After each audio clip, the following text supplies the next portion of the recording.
Yes. Okay, so I can imagine that's how it usually is, especially in the last few weeks. Everything you just get all the tension starts building on and all that. So thank you everyone. Florence, there's one more person that was supposed to join us. We are actually three. He's the father amongst us, so I think they are doing something. He said he will be Birthday surprise for him. Father's Day surprise for him.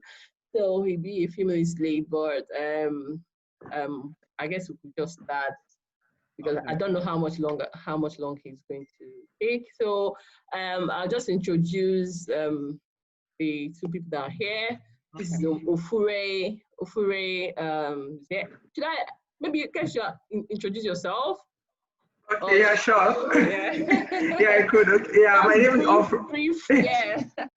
My name is Ofure. I'm I guess business analyst by profession. I've been working in BNR for like I'll say 3, 4, actually over 3 years, maybe 5 years now actually.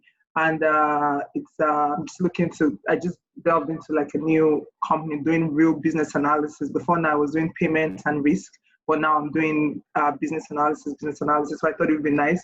Well, I guess not nice. I'm good to take the class right now at this point in time. So I've been learning a lot for sure, and looking forward to continue learning and like writing the exam and so passing the exam by God's grace. That'll be the highlight of my summer.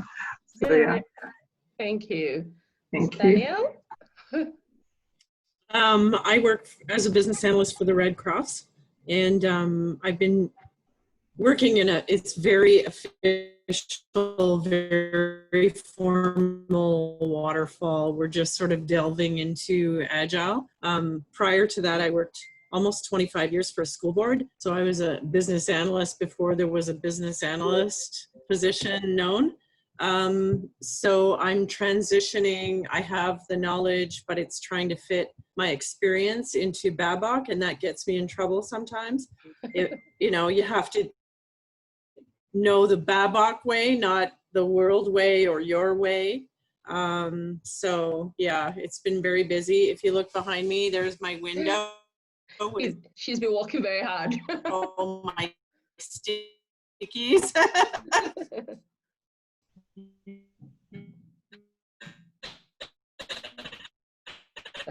I've been really dirty and just draining. So yes, I just can't wait to finish. Okay. Okay, thank you very much. So I'll try and not do much talking today. So I'll hand over to Florence to introduce herself and start. So before she will accuse me of saying something. So Florence, please go ahead. Thank you for coming. First of all, I want to thank you very much for even, agreeing to join us. This is just, kind of me trying to give back. I passed and I just felt I should just, give back because a lot of people helped me as well. So I'm including you. So thank you for, agreeing to join me and also, help other people pass. So I'm really grateful for that. And I'm sure we are all grateful. Yeah. So I'll hand over Definitely. I'll hand over to you to introduce yourself and then start. Okay. Yeah, interesting. Okay, so myself. I presently work as a project manager with CIBC. I'm working on a business transformation project, and it's like one of the biggest business transformation projects right now because CIBC is trying to get a new head office. So I'm part of the digital transformation team. So that's what I do. But in my past years, I used to work as a business analyst. So I should do a lot of analytical work because they are all interwoven. Mm-hmm. There are a lot of things that are interwoven. There's no way you're going to do this without this. So that's what I do presently. And in the past, I've worked as a business analyst, business planning, a lot of project implementation. So that's what my background has been in. And yes, business analysis is cool. But because I'm trying to differentiate between the two, there's a different learning business analysis in a deep way, and there's a difference trying to pass the exam. Yes. Yeah. So for if we want to look at it from the angle of passing the exam, maybe I'll just give my own a bit of what I did for me to pass the exam. I had a study group. I like to have a study group, and what I do in my study group is to analyze things together. Like everybody discuss, you say what you know, the other person is talking about what they know, then we all analyze it together and look at what Babok says, right? So I know your exam is very close. This is one thing I would like to say. Please understand the input output. It's very important. Understand input output in terms of the input, the element, and the output. Those are very key. Input, element, and the output are very, very key. Another thing that is very key is your techniques. So what I mean by techniques is you're not going to put everything together. Okay, these are the description, these are the element for the techniques, but you need to be able to differentiate the techniques. So you know things like workshop, focus group, they are all similar. You need to be able to differentiate what is the difference between focus group and a workshop. Now, when you look at all the modeling tools, data modeling, you see sequence, data modeling, scope modeling. You want to know what the difference is between the two. Data flow diagram. What is the difference? So that when you see it, when am I supposed to use the state modeling? So you group all the techniques together and say, okay, these techniques look similar, but what differentiate these techniques? Focus group, workshop, all these are similar. What differentiate them? So anytime they say something like, oh, they are going to be a subject matter expert, or they are going to be a pre-qualification list, you know that, oh, they are talking about focus group. Something to make you know that when you see that sentence, you'll be able to say, yes, this is what we are talking about. So it's very important. So for me, how was my exam? My exam was more, there are some parts that are case study. So those case study for me, you need to just, some people are very fast readers. Some people read in between the lines to understand a lot of case studies. Sometimes the answers to the case studies are very clear, but you just need to read it to be able to understand where your answers are. And some you have to use your common sense. To be candid, some questions in Babok, you have to have common sense. That's another thing. Then another thing is that there are easier questions as well. Short answers. If you don't like to go through a lot of details, you can go to those sections first and finish those aspects before coming back to the case studies. Another thing again is that don't answer using your other knowledge. In terms of some questions will come in an agile format. Don't answer using agile format. Use the Babok standard because you are doing a BA exam. It's very important. Like something like governance, they will ask you a question that, oh, the user requirements, and these are a lot. I'm just forming a question. These are user requirements, and at the end of the day, they need someone to be able to, they want to change the requirement. Is it the product owner that will change it, or they need to go through the information management governance? You know what Babok says? Babok says that we need to go through the information management governance, the change control. So you go through that route, not saying the product owner, because obviously in agile methodology, you're talking the product owner will have the influence to do that. So just follow the Babok. Then the last thing I'll talk about is the watermark. Watermark is very good, but there is a strategy to watermark. To me, I feel watermark questions are harder than CBAC, but everybody has preference. But I feel, sorry, can you repeat that? I feel the watermark questions are a bit harder than the Babok, the CBAC exam. Yes. If you do the watermark questions, like for example, you need to do simulations. Yeah. Yes, the 120 question. Why are you doing that? You're doing that because you want to familiarize yourself that I can sit down at a particular point and do 120 questions. Don't do 10, 15, and say, no, try and do 120 at a go, because that gives you that resilience to go into the exam, because you can get tired. Even when I was doing my exam, I was laying down for a bit, and the protocol told me that, can I raise up my head so that she can see me in the camera? Because I was tired already. You understand? So you need that resilience. So just, I think if your exam is on the 30th, please from tomorrow start doing 120. 120 No, I already told them. Okay, I great. think Ofure was doing the short ones before, and I told her, no, you have to start doing the full. Yes, every day. I've at least done 10 before the exam day. So every day. Yes. No, So not now, those small ones. Don't do anything. Let's go for the 120. Another thing is that when you finish it, please review. So when I did my own exam, when I do the practice question, maybe it takes me about 2 hours to finish. It takes me another 2 hours to review. Because I now go back, take it one after the other. Even the ones I get correct, I was okay, this is the reason why this is correct. I will also see the reason why the other options are not correct. So why did I say watermark is a bit more difficult? Because those answers, sometimes they are so similar in watermark, so similar, but Babok doesn't really make the option similar. It might be just be like 2 that are similar. So you're in between 2 answers, not like in between 4 like that, Yeah. So that's why I said it's a bit easier. So that's the way to use that watermark. You need to understand all those options, reason why this is correct, reason why this is wrong. It will help you a lot. It will help you a lot. Yeah. Okay. So okay. Yeah. So okay, that's what I would do. Okay, so I want you to address this, because when we were discussing this issue of watermark, using it, I told them that I felt that the questions that were close to what I saw in the exam was the question from Adaptive US. Okay. Yes, Adaptive US.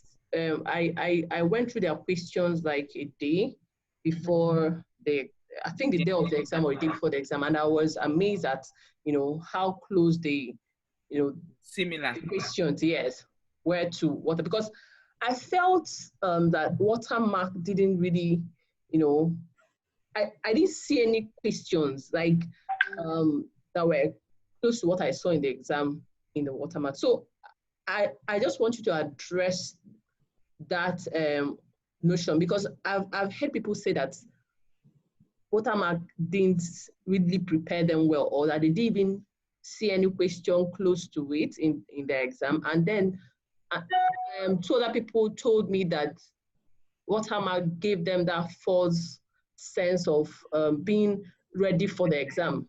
After they were scoring like 80-something%, 90-something %, and then when they took the exam, they failed.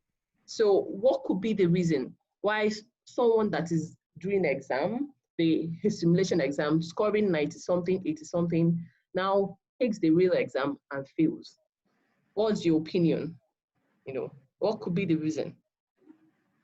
Yeah, I understand where that is coming from. Yes. Because the thing about watermark is, and I said something. I said when you do the question, you take another 2 hours to review it. Yeah.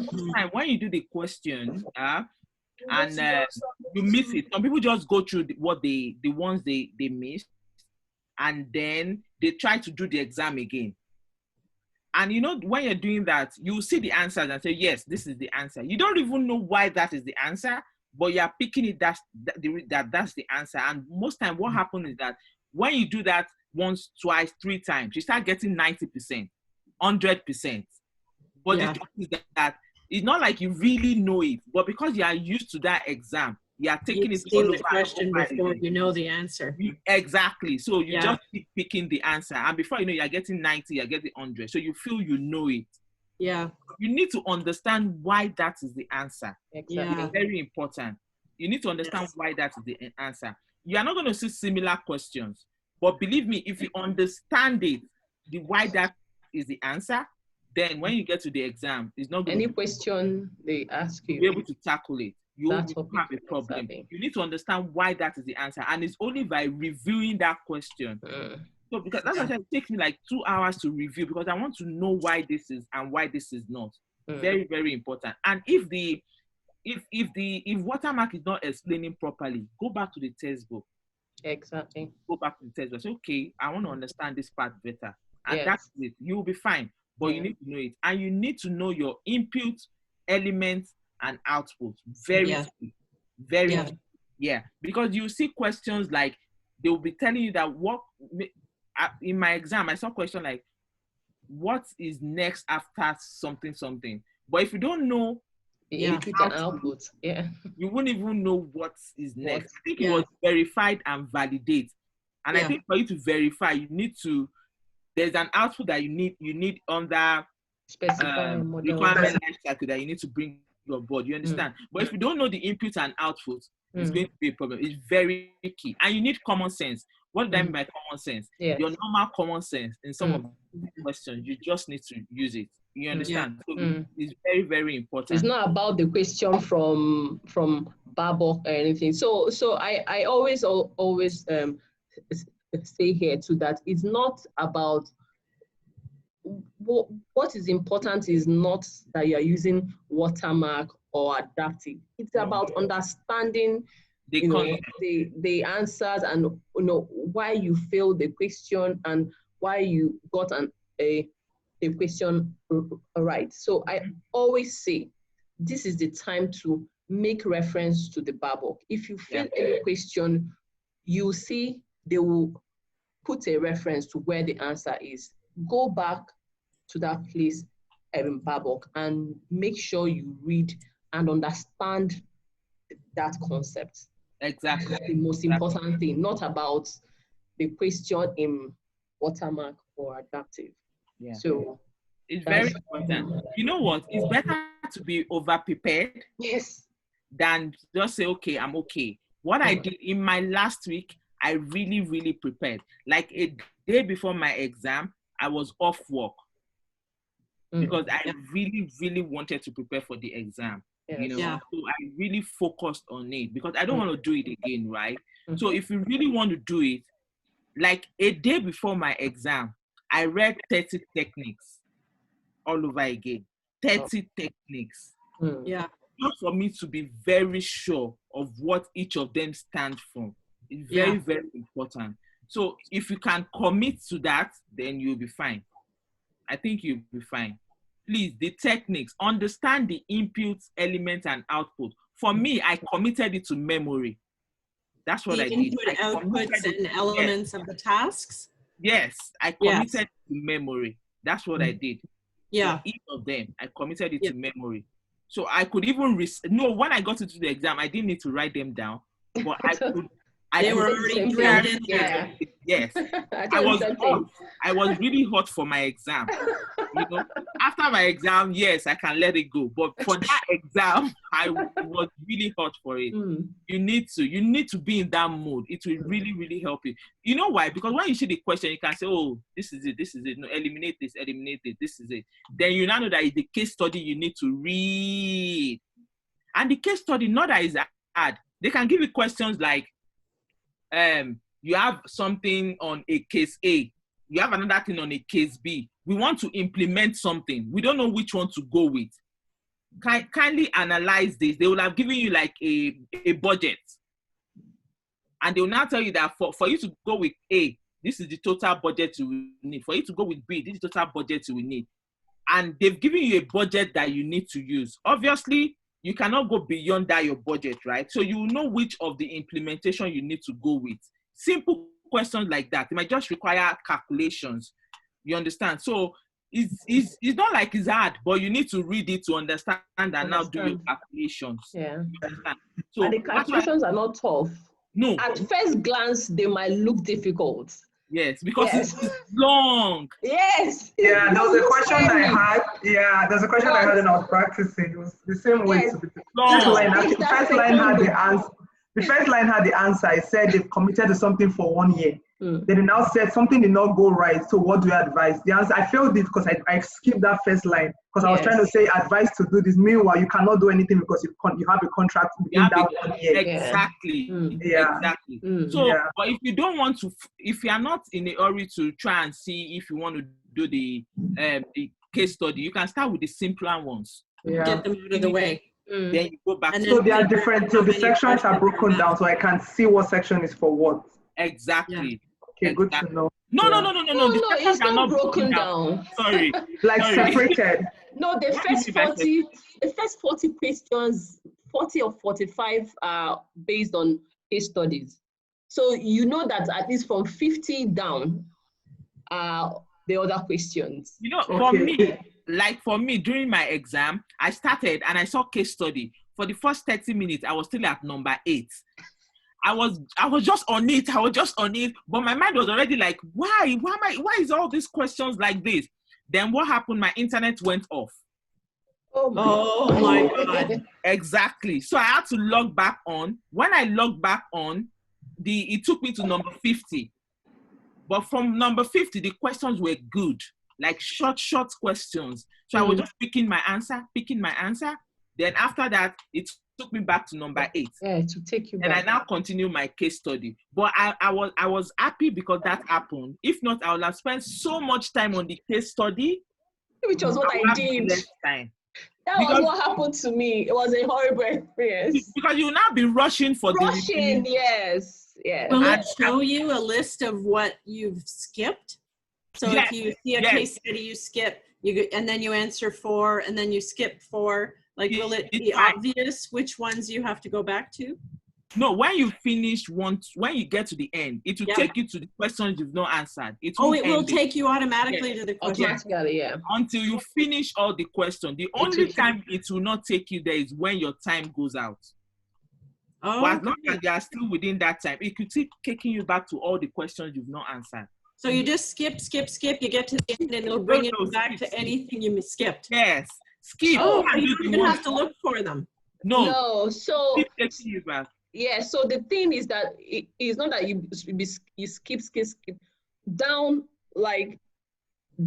the foot of the exam. All the numbers are just there. 1, 2, 3, 4. So you can just go straight and click on, say, number 50. It will take you there.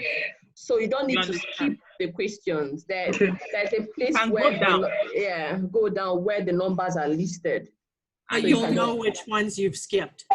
Yes, you can also mark it. You can mark it.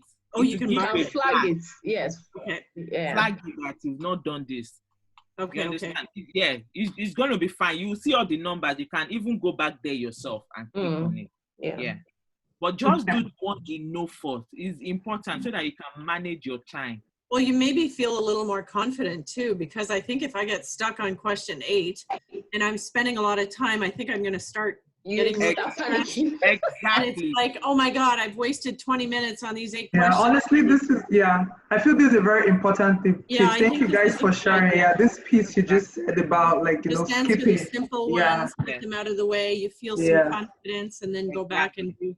How many case study did you say? They say 40%, about 30, right? About 30. Because 30. One case study, you can like 3 questions, 4 questions. Oh, when I missed you, I don't know if anybody else did, but the internet broke. Yes, one case study you can use it to answer about 2 or 3 questions. Okay, 3 questions. Yeah, right. Was it like that for you? Yes, like 3. So is it about 3 questions, 2 or 3? Studies? Yes, about 30, right? 30 case studies, 3 questions each, so 90 questions. So for me, how I didn't really count like, okay, is it 3 or 4 questions? I just know that like the first 40 or first 45 questions were based on case studies. Yeah, so I've not done the calculation because I won't be able to give you an accurate number. You're right. So, but just know that. Yes. So if I spoke about this earlier that, there are 2 strategies. It's either you start from the middle and go all the way down, come back to the beginning, or you start from the beginning and, do it. Slug it out. Yes. So the thing is that, after I took the exam, because I had this experience where I was struggling with time, I was saying, I should have started from the middle, and all that. And then my husband said, okay, what if we had started from the middle and gotten to the end, and then you didn't have, maybe you come back to the case study and maybe you have 1 hour. You know, case studies, you have to settle down and, you know, understand. You might be under pressure, and when you are doing case studies, you don't need that pressure. So that's why I haven't told anybody, you know, this is the strategy to use. For me, these are the 2 options you have. For whatever strategy you choose, what is most important is your time management. You said that, Management, and you have to, so before you start the exam, you have to decide what strategy you have made up in your mind that you're going to take. With the easy one. Yes. I'm starting with easy questions for sure. You have to have a strategy going to that exam, and when you decide, most important thing is time management. Like I said, if you don't know the answer to a question, just for me, I'm like skipping, maybe just pick an answer from the options and flag the question. Flag it, yeah, that's what you said. When it takes you automatically, how it works is to take you automatically to questions that you didn't answer. When you are done answering those ones, it will automatically take you to questions that you flagged. Yes, in that order. Automatically. Okay. Yes, that's good to know. Order. So why I say choose, pick one and move on is that should you not have enough time to check some of the skipped questions, at least you would have, your chances are higher if you picked something than just leaving it blank. The only blank one should be, maybe let's say you choose to start from 50. Maybe from 1 to 50 are the only blank ones. But anyone from that 50 downwards, please, if you don't know anyone, don't just skip and just move on. Pick one answer and flag it and move on. So, TT, just so I can clarify, maybe I'm sure you said this before, and I'm sorry, I am so tired that it's crazy. Please feel free to say, but okay, so am I hearing right when you're saying that the case studies are all at the beginning? Yes. So so once if I skip and I still see I'm in case studies, I know that I haven't gotten through that block. So they're not interspersed throughout the test. They're all at the beginning. So all like that. This question, maybe they might. Yeah. It might be different for people. My case study were at the beginning. Yes, it's usually at the beginning. Yes. Okay. So I've spoken to different people. I think you can safely assume that the first 50 questions are case study questions. It might be first 40 or first 45, but just to be on the safe side, then just assume as first 50. Okay. Exactly. So that's it. Start around question 50, go right to 50, answer those, and then come back and then budget your time accordingly. For the rest of them. Choose that strategy. Yes. So we have our father. Father's Day, AK. Father's Day, Hi, AK. Happy Father's Day. Hello, Florence. Happy Father's Day. Happy Father's Day to all of you too. Because I'm sure you all have fathers, so in a way I can extend it to you or whatever, right? Yeah. But, Florence, how are you? Thank you for finally seeing your face. I'm the one, yes. Okay. Yeah. Nice to see you too. Don't worry. In the community of SIBA preparers, I think I'm famous now. Don't worry. You're getting it. I'm not worried. It's because I took out time to go do that CCA thing that I didn't do it that month. I had to then get into a headspace of reading this whole thing again. But that's the problem. So I like hearing what you were saying, which is, so you know each other, so there's no need for introduction. So can jump right in. Don't worry, we don't need introduction. So if I hear you correctly, you're saying that if I have my inputs all known, I have my outputs all known, I have my elements all known, 80% I get in the exam done. If I then have the benefit of knowing some techniques alongside that, and I know some guidelines and tools, that is 120%. That's what you're saying, right? If you okay, confidence. Let me log out now and go and see. If you know it, yeah. Okay. I actually okay. committed it to memory. I'm in short, in my heart, they used to say, "Oh, like, are you mad? Are you okay?" Like, No. It's good to do that. So what I do now actually is, as I'm doing my evening walks, I'm reciting everything. recite it. Right, Make just it part of reciting. Like I just tell my wife, hold that paper and let's go. Boom. Number one, this. Okay, output that. Guidelines and tools. This. Elements that. Correct. Yes. Next. Yeah, Number two, this. That's what I'm doing for the whole of this week. yeah. And there is something somebody told me I want to share with the group, which is that take your vitamin D's, take your vitamin B3s, right? Do your Sorry, I didn't hear what you said. Yeah, I didn't hear. take your vitamin D's, Oh, take vitamin D. vitamin B3, and Oh, make sure that D3. you work out well, right? And he said even if you don't work out well, that there's something he does that works for him, and I agree with him because I implemented that when I was doing CCA. I had 4 weeks to do the CCA, and the first week was even, should I do this exam? Should I not do it? Should I go and do this about first, right? But it's free, they'll give me back my money. I can use that money to then go and pay for CBAP. And I'm like, you know what, I can do this. And what I did was continuous exercising every day, vitamin B3s, vitamin Ds, vegetables, a lot of vegetables, there was a lot of smoothies. And one thing I'm going to do this week again, which is I was sleeping minimum of 7 to 8 sleep. hours every Yeah. day.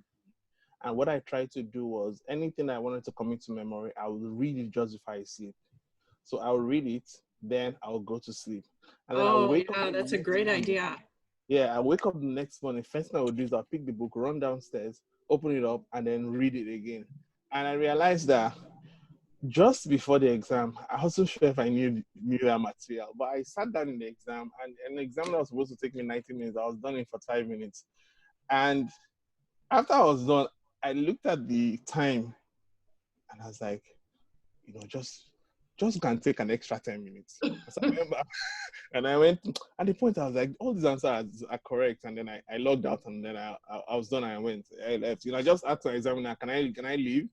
And he was like, yeah, you're done. I was like, great. So I just looked and I walked away, and I wasn't even bothered about whether I'll pass or not.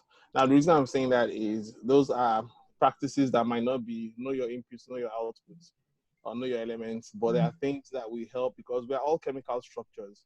And so if we are keeping the oxygen flowing well and the chemicals that become information in our brains available to the body and we're resting well, they're going to go sit somewhere that they will come out later on, right?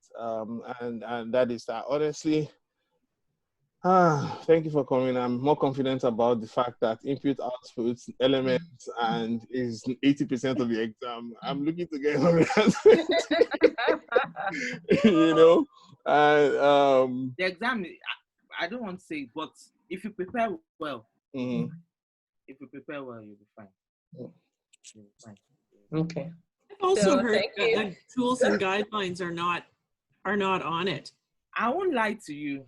I can't remember seeing any question on guidelines. No, I've heard that they're not on there. I think I saw only one.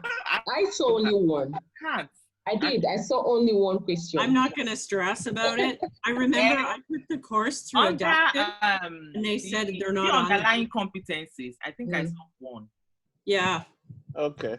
All right. One question. So All you right. can Probably obvious too.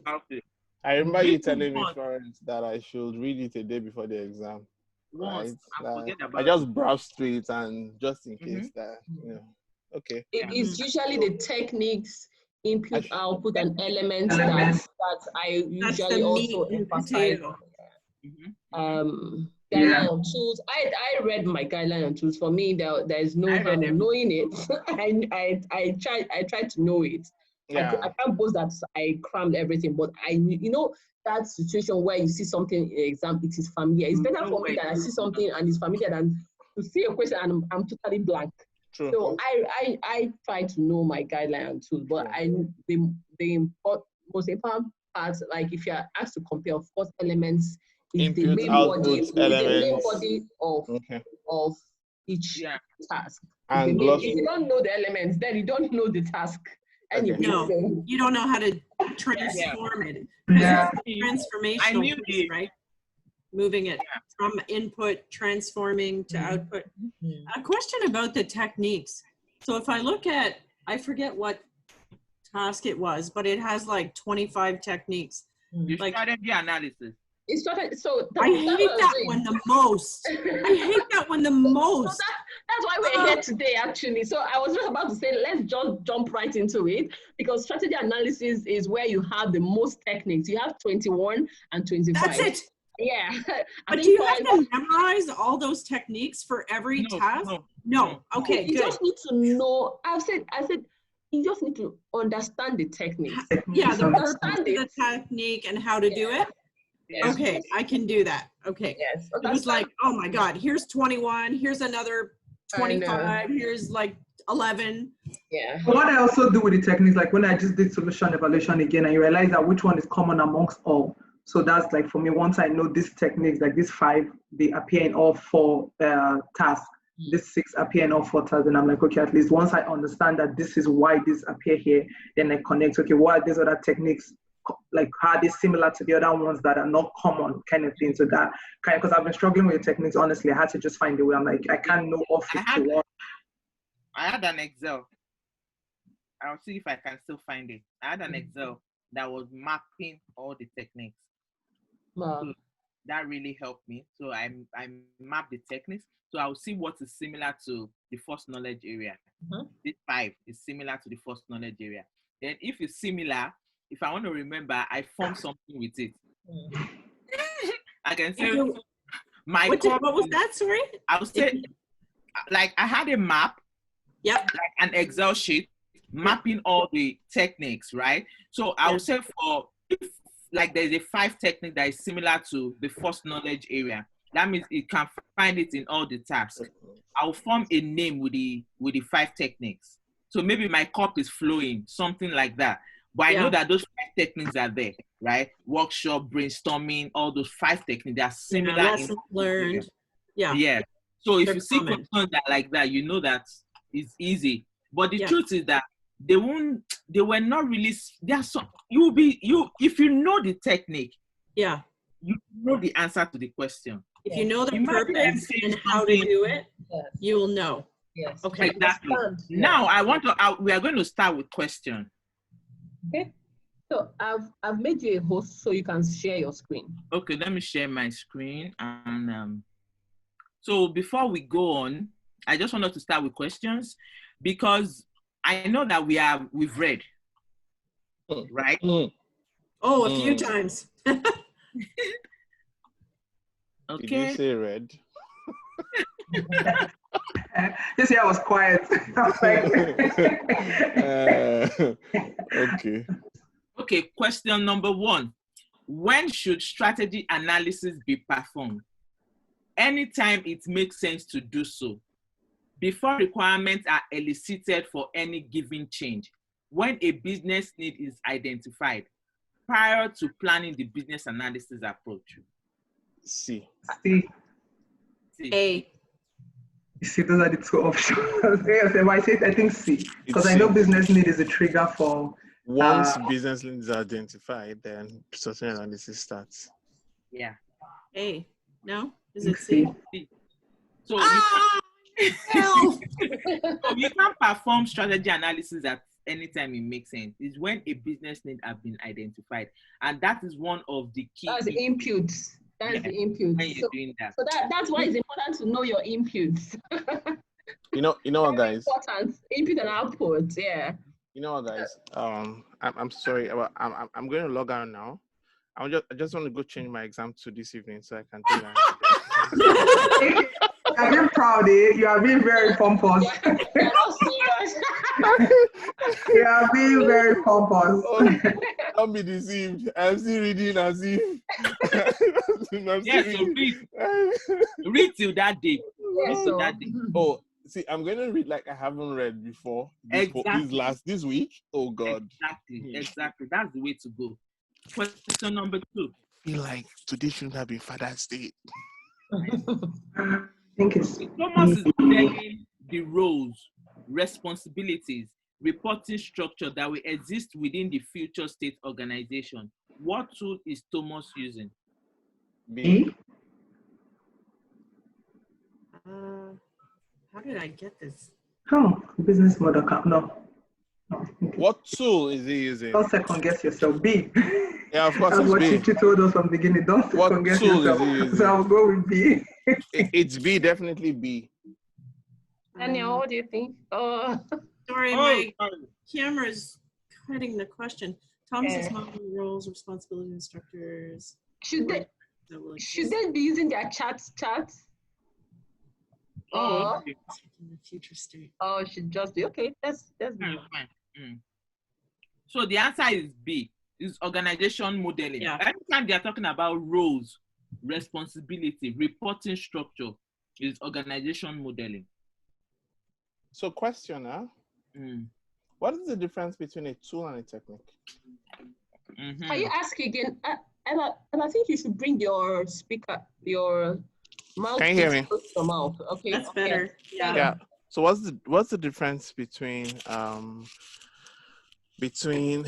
tool and a technique? For tools, the way FIBAB define tools, guidelines and tools, they are like other inputs.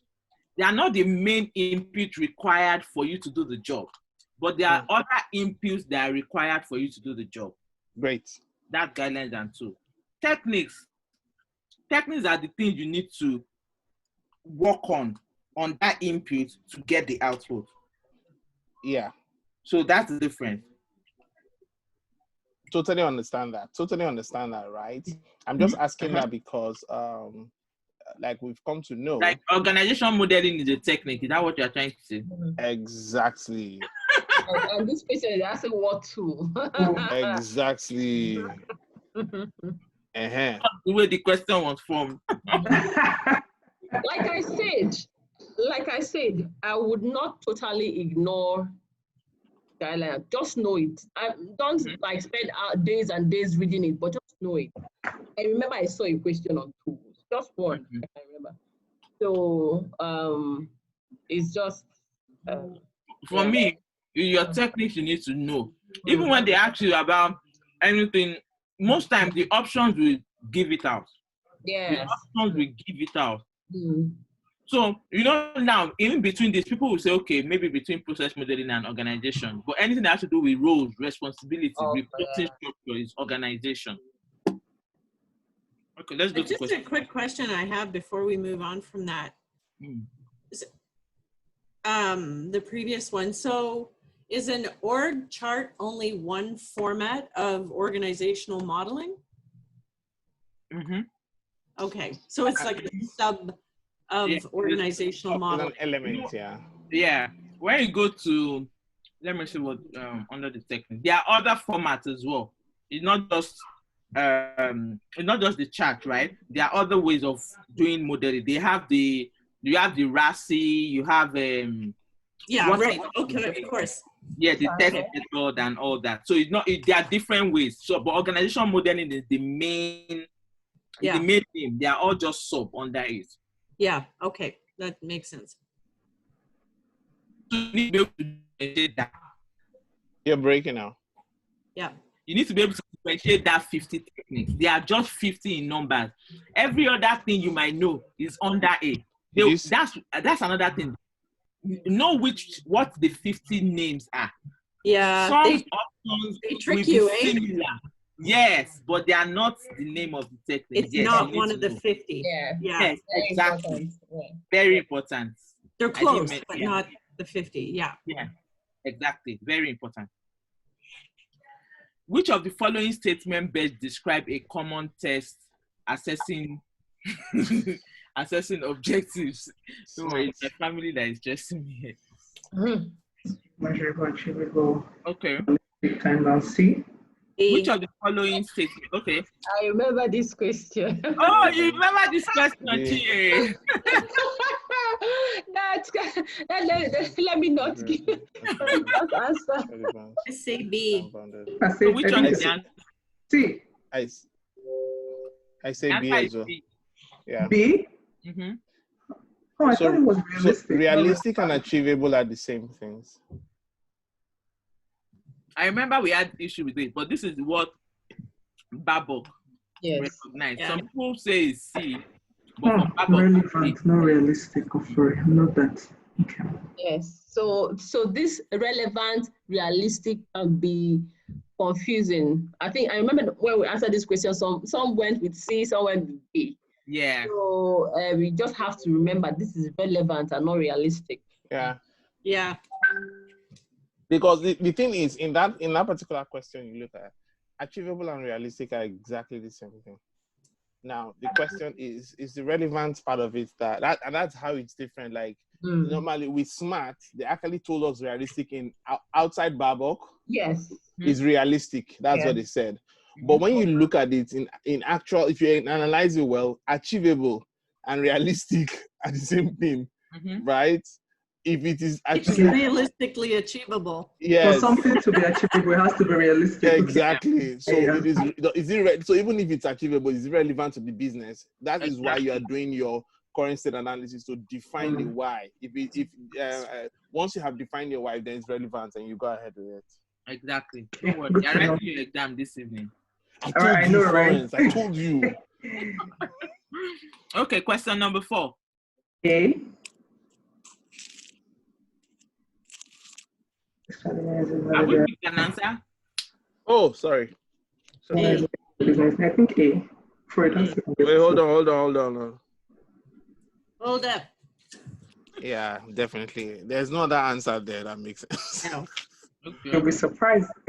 No. I'm not taking her time. Like there's something else.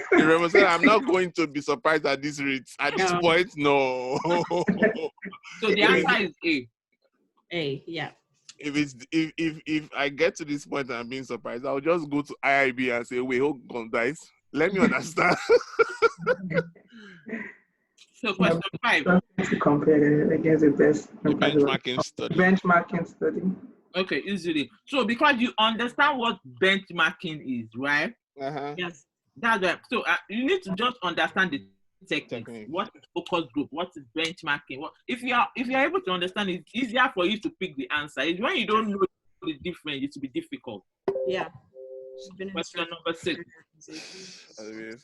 Some expertise in business process engineering relates to capture the crime business process for business in the common place. Benchmarking. Yeah, it's A. A. Did we already say A for 5? A, yeah. Yeah. Number 6, you're saying. Question 6. Okay, we're on 6 now? Okay. Let me tell you guys something I've come to the longest answer, the longest one thing I've noticed. Honestly, that's one thing I have noticed when I'm practicing though. Maybe 80% of the time, the longest answer. When I don't know what to answer, I just go with the longest one.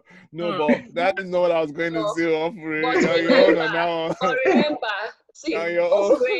Don't use that method in the real exam. Remember, that is a watermark. No, but I don't even use it all the time. It's when I'm struggling, like when I get to like the ones I don't know, I'm like, okay, most times it just works that the longest answer is the answer. So I'll go through everything, but when I'm like, okay, I'm blank here, I don't know what to pick. Exactly. When you, like you said pick something if you don't know anything. So what for is saying our technique is to pick the longest answer. The longest. Try that out. You know, I'll just do a simulation very quickly, like in 30 minutes, and pick all the longest answers. I remember to give me credit when it's but sorry, what 1 second. Where is that again? Document. Okay. All right. Yeah. So are you all good with A? Very good with A. I would have, but I think I just have a question here. You see how they had put this piece here? Strategy analysis begin when a business need is identified and ends when projects are initiated. It was an option in the previous one though, but we didn't go with that one. But how come it's right here? Sorry, say that again. You see number 4, one of the options was strategy analysis begins when a business need is identified and it ends when the projects are initiated. Yeah. It was one of the options in number 4. Yeah. Now it's dead in here, weirdly enough, and this is the answer. And I understand why this is the answer. Like I get it from the beginning part, right? But I guess it's just one of those things that confuse me with the way the answers are, how they are very similar and intertwined kind of thing. But yeah, but the truth is, you look at this, that second part of that answer shouldn't be there. It's a waste of space.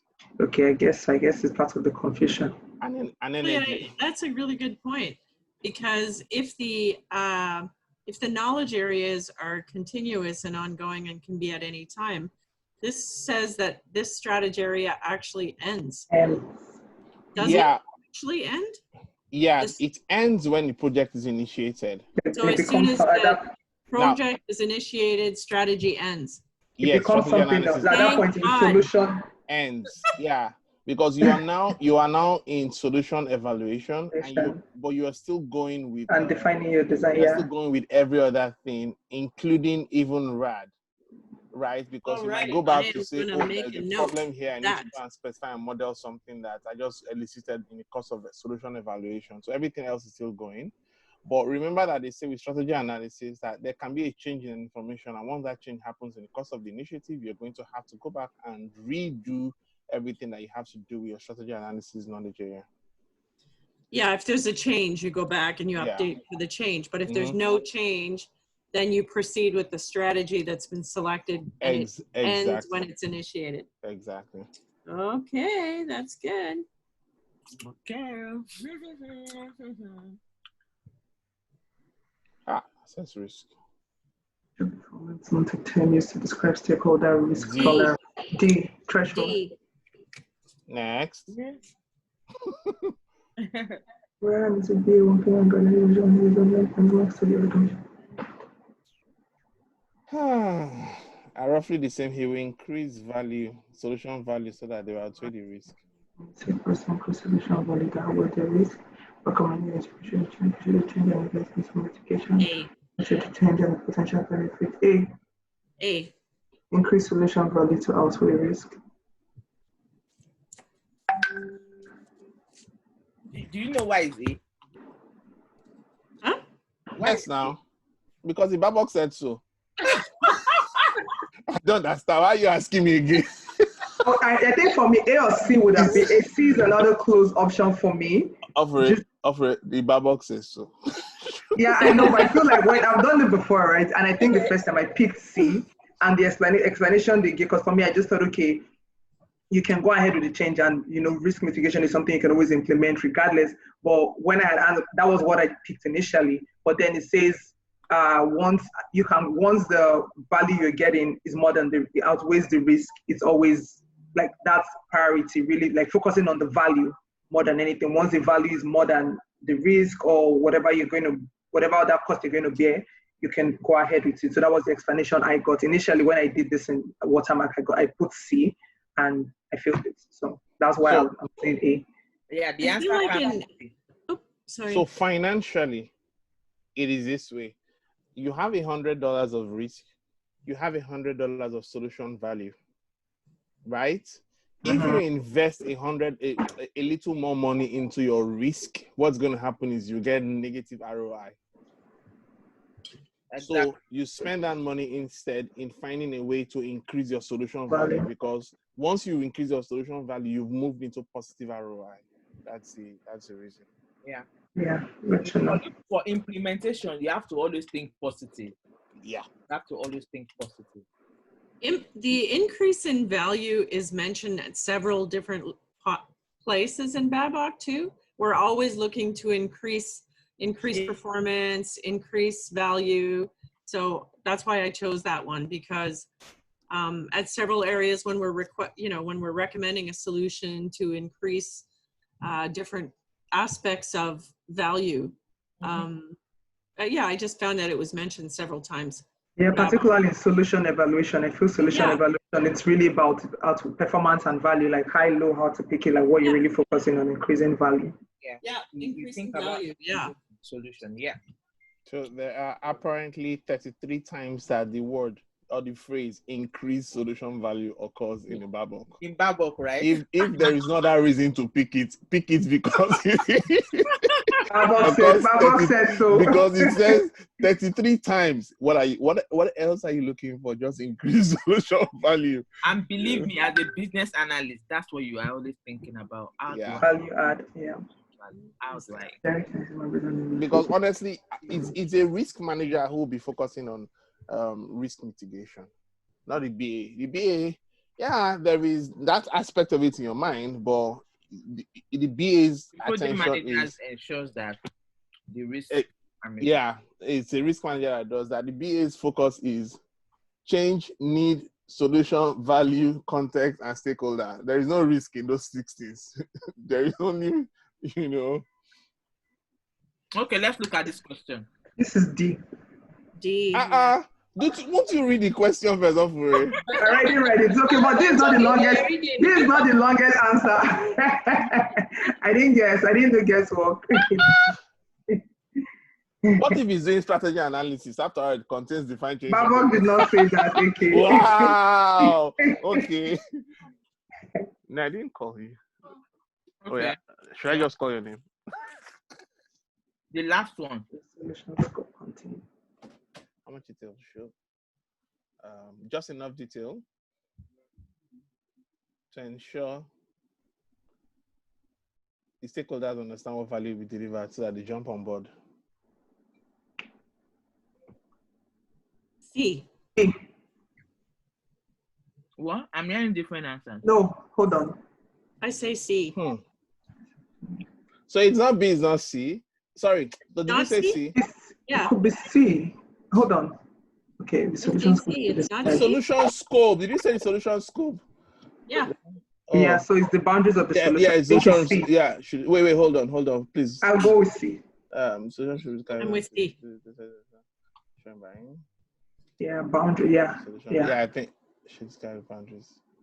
Yes, I go with C too. Since everybody's going with C. We're all like pins and needles waiting. D. D. Yeah. You see, second guessing. Because they're asking you about the detail. You Say, know how what? much detail? Yeah, it's D. I agree. It's D. You see, I said D before, so in my exam I would have passed and moved on. That's second guessing yourself. No, I said it's don't second guess Second guess yourself. Just Yeah. move on. Yeah. No. But if I was in my exam, I would be in number 40 by now. I would have left this one behind. I won't hear for it say, I'm sure it's C.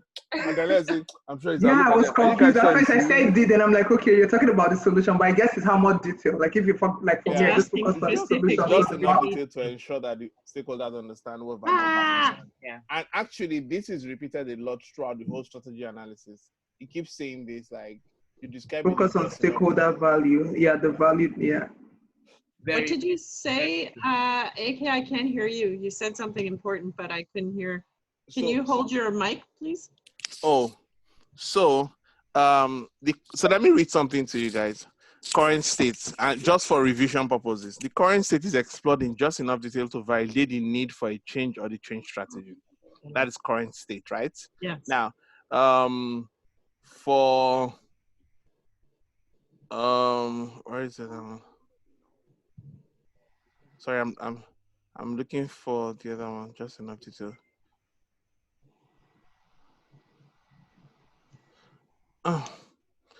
So when it is just enough detail, it's always about just enough detail for stakeholders to agree to something.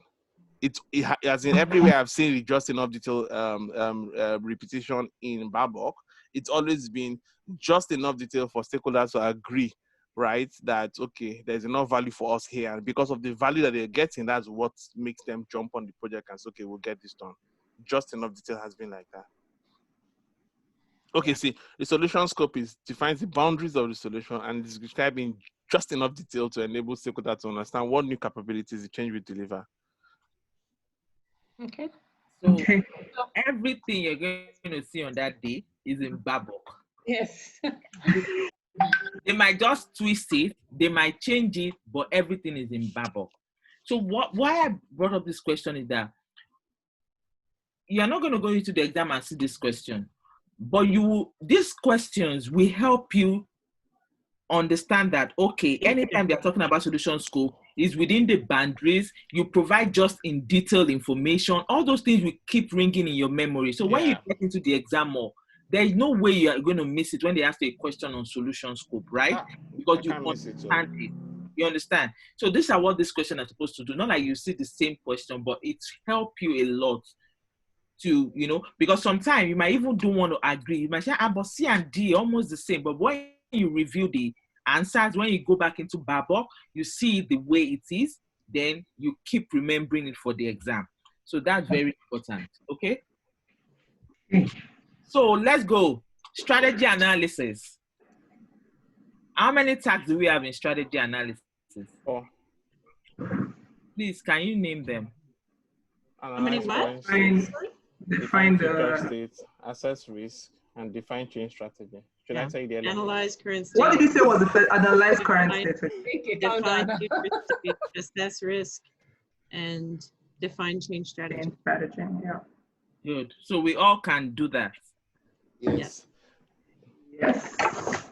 Just for the purpose of showing, at least showing the, what do you call it? Showing the skill, how do I put it? The shortcuts to understanding certain things. The way I've done it is the techniques for analyze current state and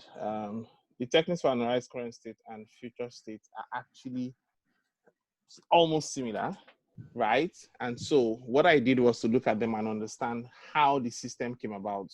How did it come about that they are similar? What are the similarities and what are the differences? And so what I found out was that when you do, sorry, my video is frozen. I don't know what's wrong with my laptop. Okay. So I'm using my laptop and my phone. My phone is giving the video, but it just died, so I'm plugging it back in. Okay. So what I did was to say, in an analyzed current state, there are certain things you're looking at. You're looking at the people, the processes, the technology, and the people, process, policies, and technology, right? Now, what starts in is that you have a business need. And so that business need, you're trying to look at the people, the process, the technology, and the policies that you have in your organization and how they are all coming together to give you your business architecture. And the business architecture is what you use to deliver your internal assets, right? Now, if you look at all those and you don't have a problem with them, then it has to be your external influences, right? Now, if you go back to your define your future, if you go forward to your define your future state, you're going to be asking yourself, okay, what are the goals, objectives, and that I'm trying to achieve, and then how am I going to achieve them using my people, process, technology, and policies as well? How do I combine them into a business architecture that gives me my internal assets, right? That's another way. So in that fell swoop, you have gotten all those elements out of the way. Then before you begin to look at things like assumptions, constraints, and solution scope and all that, that comes out of that. So in that way, you can do your 1, 2, 3, 4, 5, and 6 elements and don't have to worry about how those came about. Okay, thank you. Interesting. Interesting. Okay, so I'll just give an overview. What strategy analysis, as we were working on the question, strategy analysis talk about the fact that these are the things you need to do before you start the project. So they are mostly pre-project activities, right? Yep. And you cannot start strategy analysis without a need. There must be a need for you to start strategy analysis, right? So, yeah. And the first task you do under strategy analysis is to analyze current state. Why do you want to analyze current state? That means there is a need. There's an enterprise need. There's a need for a change, right? And this change can affect people directly or indirectly. Why am I analyzing my current state? You're breaking, Florence. I don't know if you're. Why am I analyzing my current state? Okay, great. Yeah. Hello? Yeah, I can hear you clearly now. guys better now. Okay, so it's going to be interactive. So why am I analyzing my current state? Because Babok is actually analyzing. Because Understand it, to understand, like to understand. So I have a need, right? I have a need. You have a need. I'm saying that there is a problem. I want something, but I don't even know if what I currently have can solve the problem, right? I know I have a need, but I want to know what I currently have to see where the problem is, to say, okay, oh, this is where my gaps are, so I can provide a solution, right? Yeah. So this is your current state. Presently, this is the way you're running your business, right? Now, I'm saying that, for us to have lectures, we normally go to class to have a lecture. Now, I'm saying that there's coronavirus and we cannot go to classes anymore. And I want us to run a virtual class. And for me to run a virtual class, what you are doing is that, okay, what do I presently have? Right? I want to know what I presently have so I can know what the gaps are. Now, when I know what the gaps are, I will now define a change strategy. Right? I'll say this is the strategy I want to use to get to my future state. What is my future state? I want to be able to have a virtual class, right? So I'm saying that this is my current state. We have face-to-face class, but there's a need, and my need is I want to be able to run a virtual class. And for me to run a virtual class, I need to analyze my present state. That's my current state, to say, what do I need? What do I have? I have people, I have processes, I have the books already, I have all this.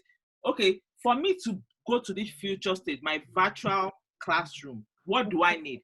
I still need people.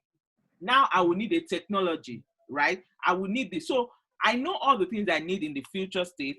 I've analyzed my current state to see what I have. Now I want to know the difference between the two, that this is my current state and my future state. What are the gaps there? Now these gaps that we have, how do I get to that future state? How do I move this gap away? What are the things I need to do for this gap to be closed? That stuff is called the change strategy. Those are the things you need to put in place for you to get to that future state. And why I'm planning from that my current state to go to my future state, defining those change strategy, I'm also assessing risk to say these are the risks that comes with it and how do I mitigate those risks, right? So in that my change strategy is where I talk about my options. Do I just stay the way we are doing the face-to-face, or do I move to, for example, I'm just saying technology now, do I move to Zoom, or do I go with Teams, or do I go with Slack? Just different options. Then I analyze those options and determine what I'm going to recommend at the end of the day. So in a short form, that is what strategy analysis is all about. I'm just trying to see where I am, where I want to go, what the gaps are, how do I move from that current state to the future state, which is the defined change strategy, and analyze all the risks along the way to get to that future state. So that is what strategy analysis is all about. And under strategy analysis, we're saying that for me to analyze my current state, I need and elicitation results. Those are the things I need to be able to get there. So most times that is like the synoptic view of what you need to know. So the details is what is in Babok. I don't want us to just keep going through it, but I want us to look at it together and just say, if you have any question, then we just analyze it together. So for needs, we all know what need is, right? Is a problem. Problem or opportunity. Exactly. Yeah. So sometimes it might not be that there is an issue, but you are seeing an opportunity for you to solve a problem or for you to add more value to the organization. So a need is not just always a problem, it can also be an opportunity, right? So that's what we need, the business need and the elicitation results. Now the elements. The element talks, I think we have about how many elements? 8 or 9, 8 actually, I think 8. It's a lot. It's a lot. I think 8. People, process, policies, technology, business architecture, then exactly. External influences. 8, right? Yeah. 7. 8. Business, internal assets, organization structure, and there are 8. There are 8. There are 8 of them. Okay. So business need, we already talked about businesses, the problem and opportunity of the strategic importance. It says that it can be either be a problem, it can also be an opportunity, right? Then organization structure and culture. So they are saying that for you to analyze your current state, you need to look at the business need. You need to also look at the structure of the organization. How are we structured? In terms of who do people report to? What is the reporting structure within the organization? Because you need to know that, because when we move to the future state, it might change. So it is very important to analyze your structure. You also want to look at your culture. What kind of culture do we run in this? What are our values? Some organization, they'll say I take integrity, respect, You know, these are the things they value. So what are the core values of the organization? That's what they call the organization culture. Is it going to change? You know, if you look at some organization, maybe for example, you look at their culture, the way they do things, you know that when you're trying to change stuff, you have to prepare them to move to that new state, right? So those are the things you're bothered about when you're analyzing your current state. Capabilities and processes. Who can define capabilities? What is capabilities? What the business is capable of, not academic or capable. Let me not use the word capable. Is it functions? I will call it the specific expertise that an organization has, that it uses to deliver value to its stakeholders. Exactly. The more those functions are unique to that organization, the more it has a competitive advantage over others. Exactly. So capabilities are what makes you you. They are what makes your company unique. So those capabilities are the reasons that your company can do what they are doing. Right? Yeah. So that's what makes you. Then process. Process is how you do the work. Yeah. You understand? Your capability is what you can do, right? Then the process is how do we go about doing it? So that's process. So when you're analyzing currently, you want to analyze those capabilities, look at it that, okay, what are we doing presently? How are we doing it? How do we identify innovative solutions using these existing capabilities? Then process. Our current process, does it work with what we want to do now? So those are the things you are looking at. So capability and process are some of the things you also want to analyze. Then technology and infrastructure. I'm moving to a virtual space, right? Do we even have technology to do that? What technology might we need for us to be able to do that? So those are the things you want to look at, technology and infrastructure. Policies. Now, if I'm moving to the cloud, does our policies within the organization support that? If our policy says that we are not, I'm just giving an example, we are not moving to the cloud. And I know that for us to go virtual, we might need to be in the use the cloud. We might need to use cloud computing. Is our policy going to change? Yes, our policy is going to change. So you're analyzing the current state to say, okay, these policies that we have in place, are we going to change anything? Does this support the governance? Does it support what we are going to do in the future state? So those are the things we want to look at. Our business. Sorry, this example you're giving us is about a virtual class, right? And you're talking about something that can happen in the cloud. Mm-hmm. Sorry, my question is, if we are moving the classes to the cloud, if it rains, what will happen to the students? If it what? Rains. You feel like what is it because it's hard? I don't know if you guys have heard that joke before. Like an executive early when clouds was still a new concept, right? And someone was trying to pitch clouds to a company. Like a guy was like, cloud. If it rains, what happens to our servers? Okay, continue. Interesting. Yeah. Policy. Then we talk about business architecture. We know what architecture is, right? Like, so architecture is just like looking at how the way the organization is structured. So when we talk about architecture, we have different areas architecture look at. There's the business architecture, there's the solution architecture, there is technical architecture, information architecture. So when you're looking at the business architecture, it's more about how the businesses are structured, the way you structure your businesses. You know, you can now look at, for example, you say, let's say maybe MD, then you now have your, we say logistics. We can now say enterprise relation. All those, how is your business is structured? It's just an architecture, right? Just showing the way you organize your business together to form a whole, right? You know, this is what we do, education. But how do we come together to give that value, right?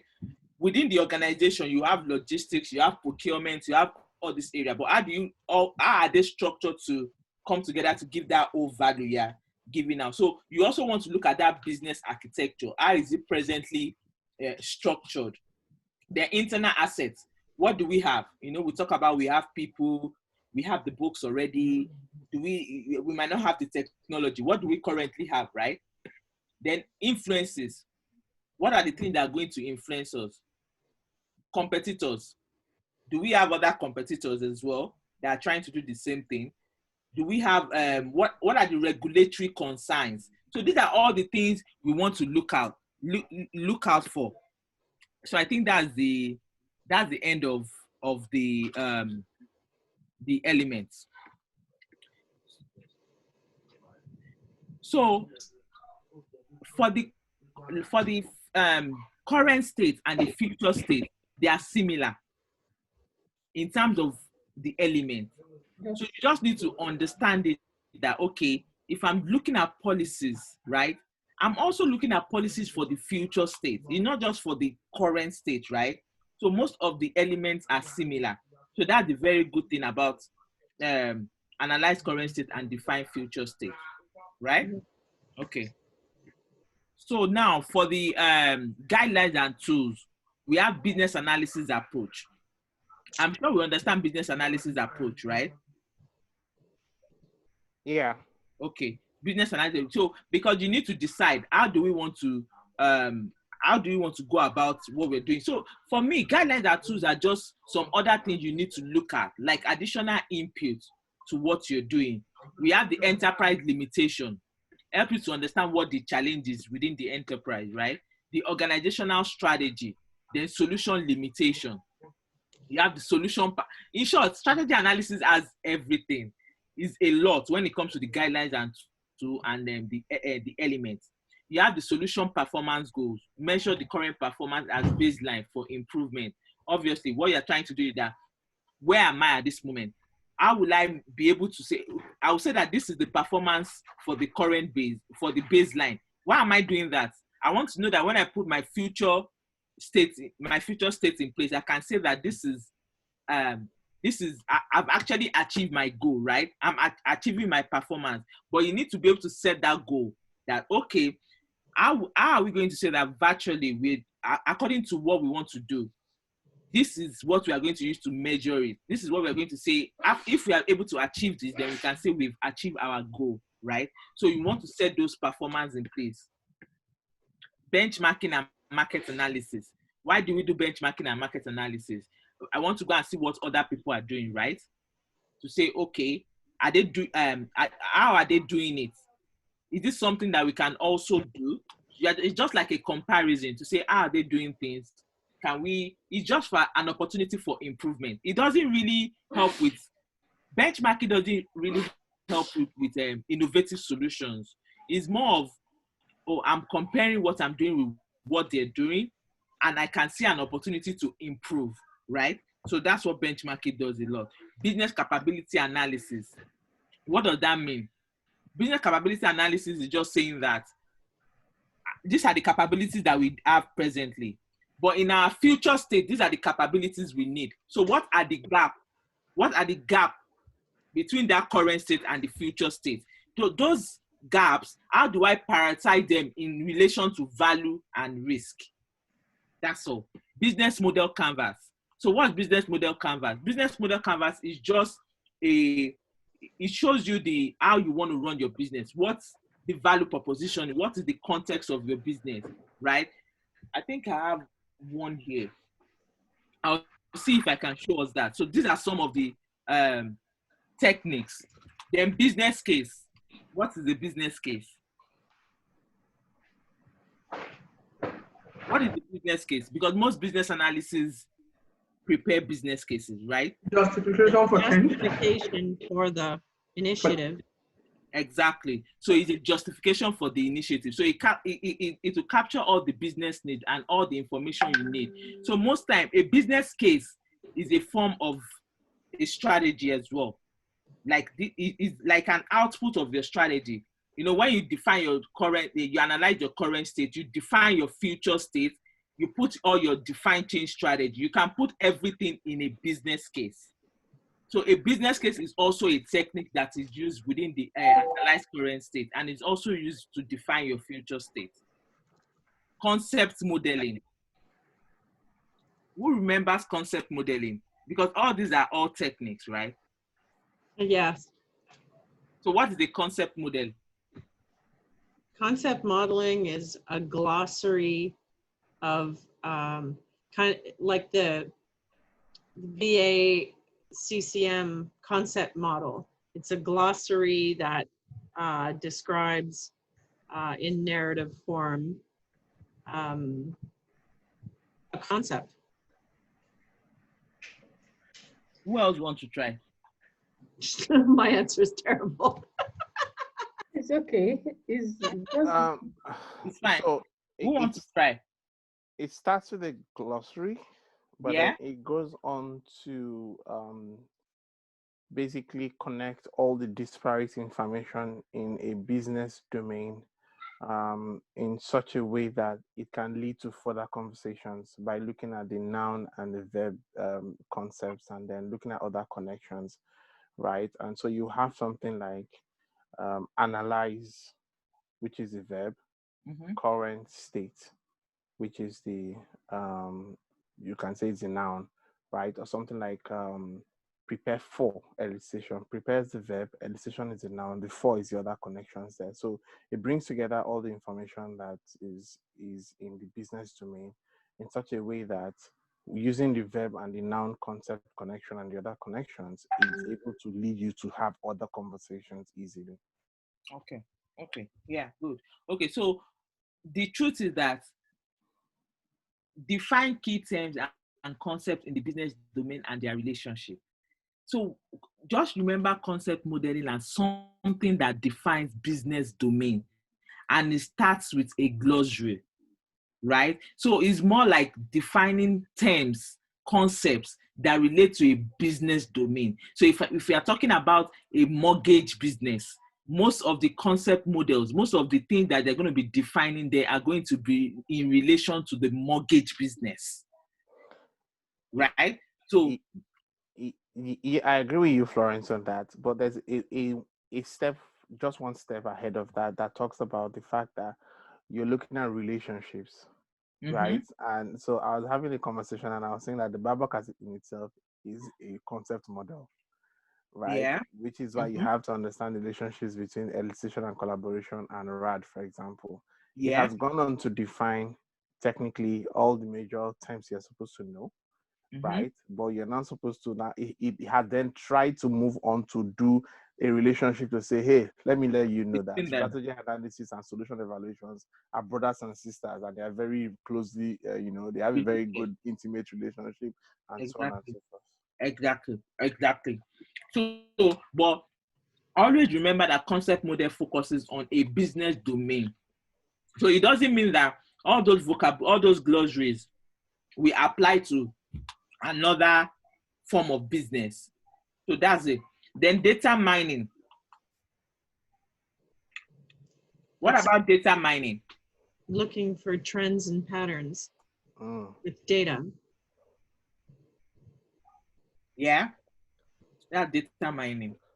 So yeah, it says you Danielle plus to use it to get to understand how the enterprise is performing. So Danielle plus to use it for enterprise performance.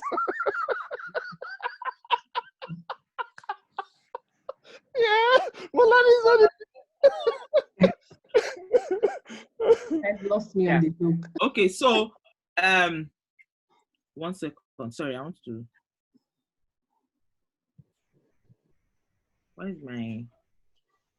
Oh, it's beautiful sunset out there. Daniela, so you said something about patterns, right? So yes. why are you finding those patterns? Why the reason why are you looking at the patterns? You said something about data mining, right? You now said patterns. Yeah, you said finding patterns and all that. Why are you doing that?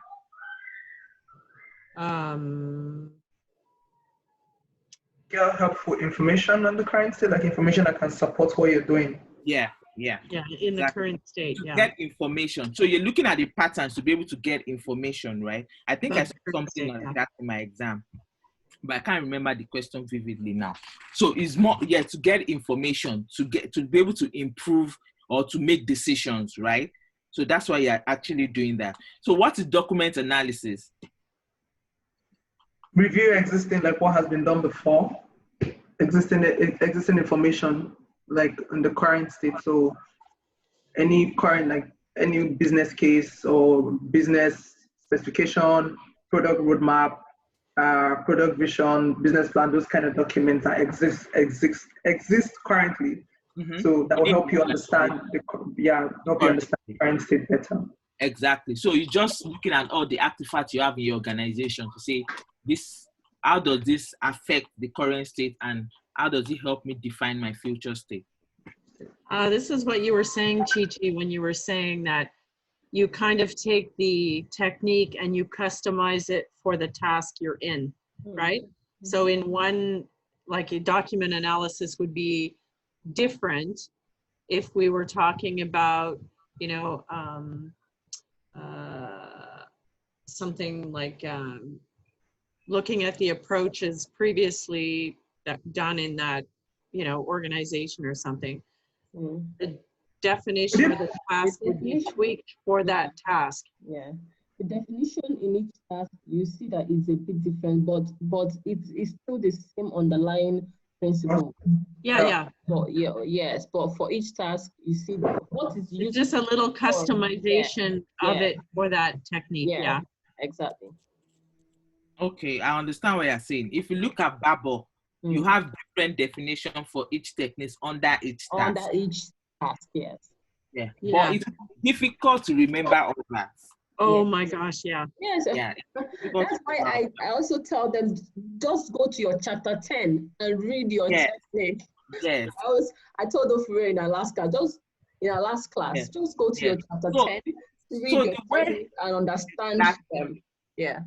Exactly. So the way you can do it, you can now say that, okay, now you understand document analysis. Now, if you now start looking at the task, if you need to know the task for you to now say, oh, can I use document analysis as a technique in this task? For analyzing the current state, how would I use, what would I be looking for? How would I use document analysis in analyzing the current state? Well, I would look at, you know, everything related to the current state. Exactly. Yeah. So when you are planning business analysis approach, do you think you need document analysis?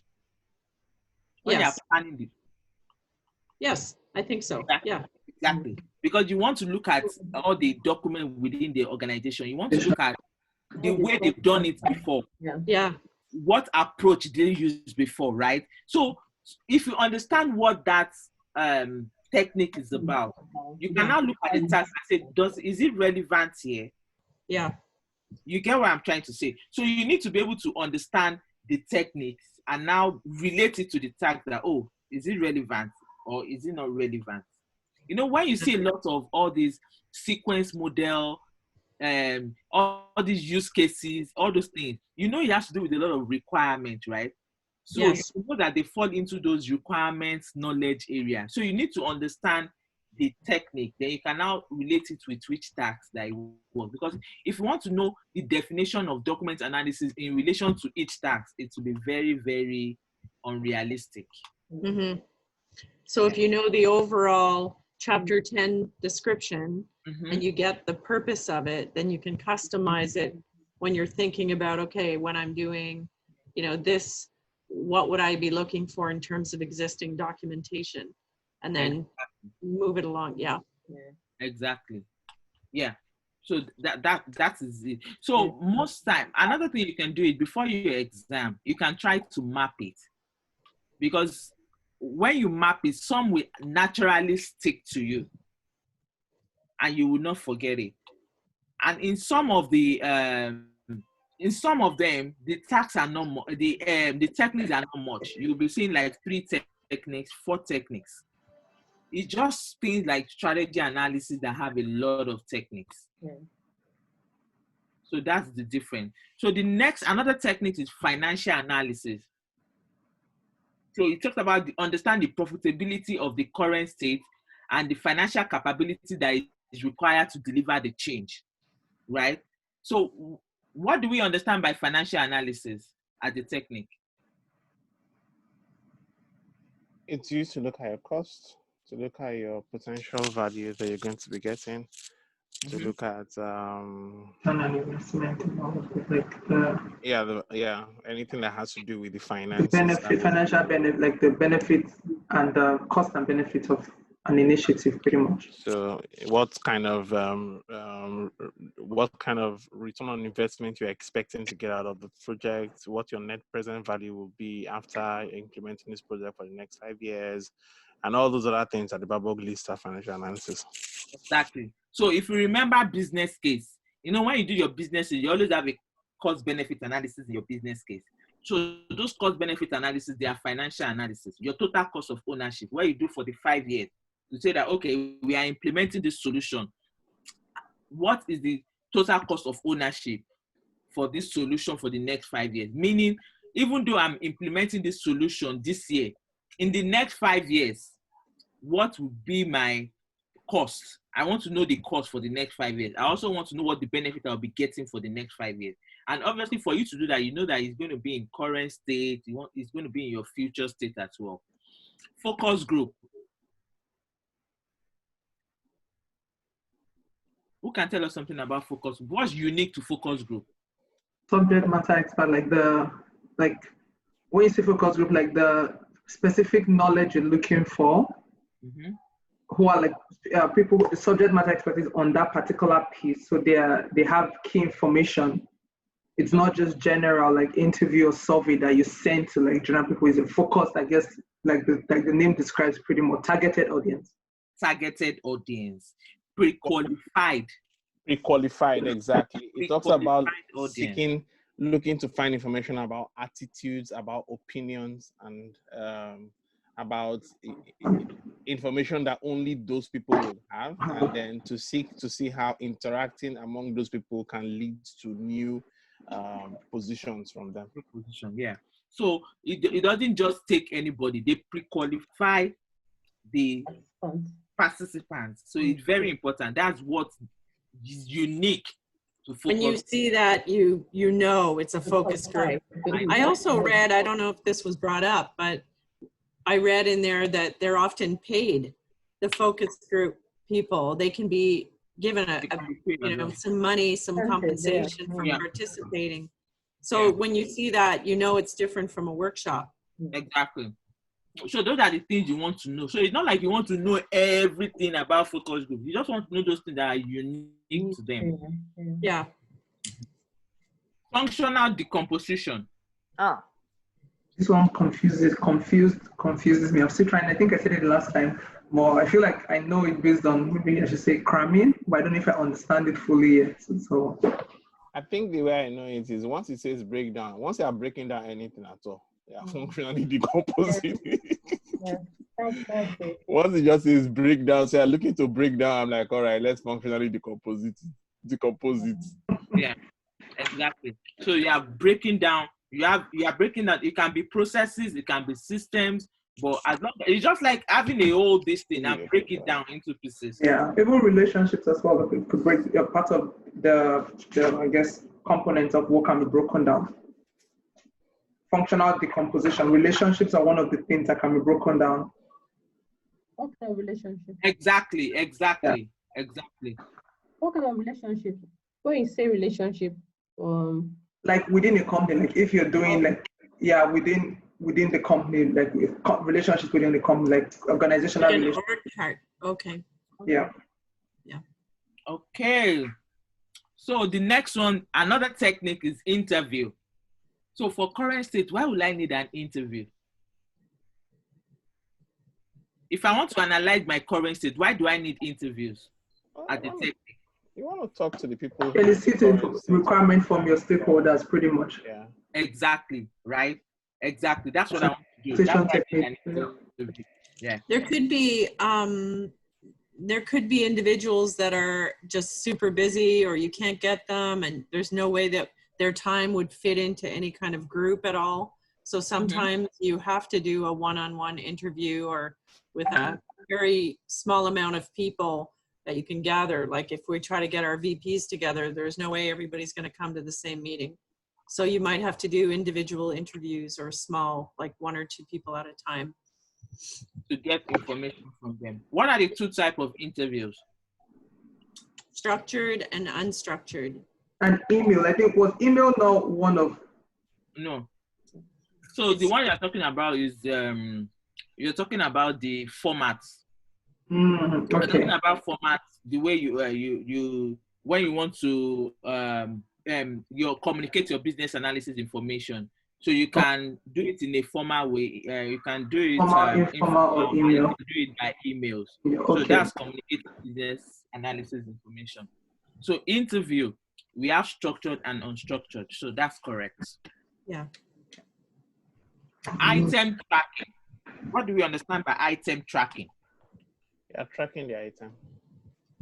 When it's any issue or like issue or parking lot items that come up during your information, like you document it and assign to like assign to someone who is going to be the owner of that item and like give feedback to make sure it is closed pretty much.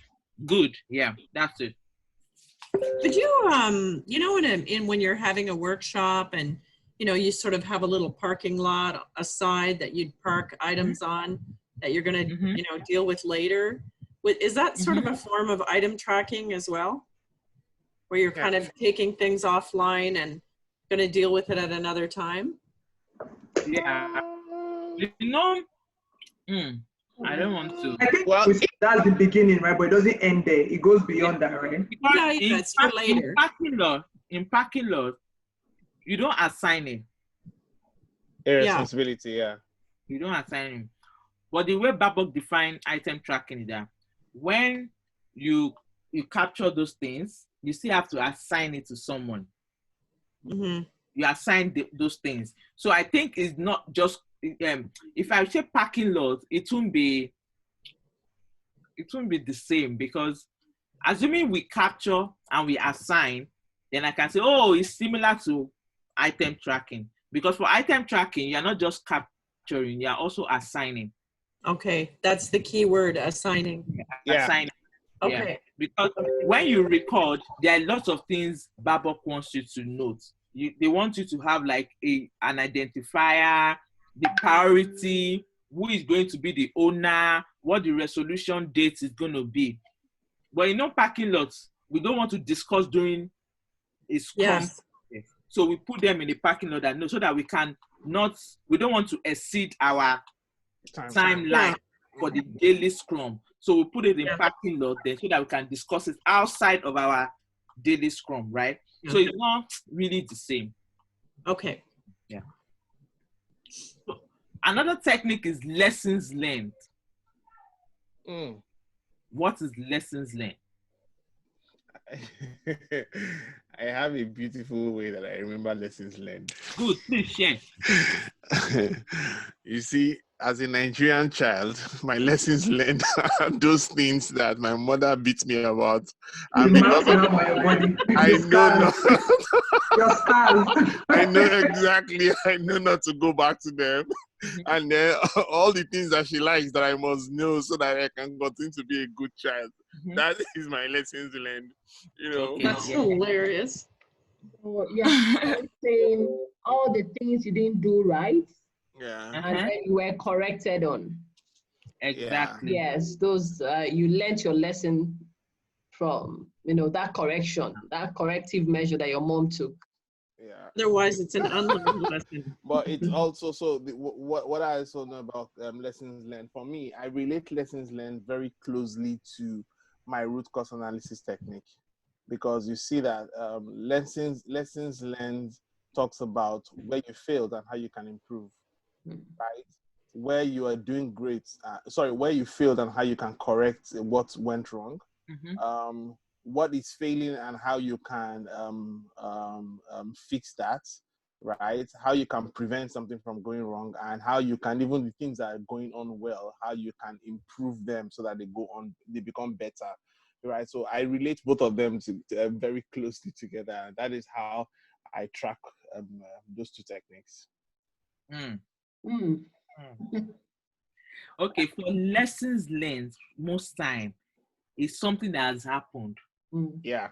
and you want to do something new.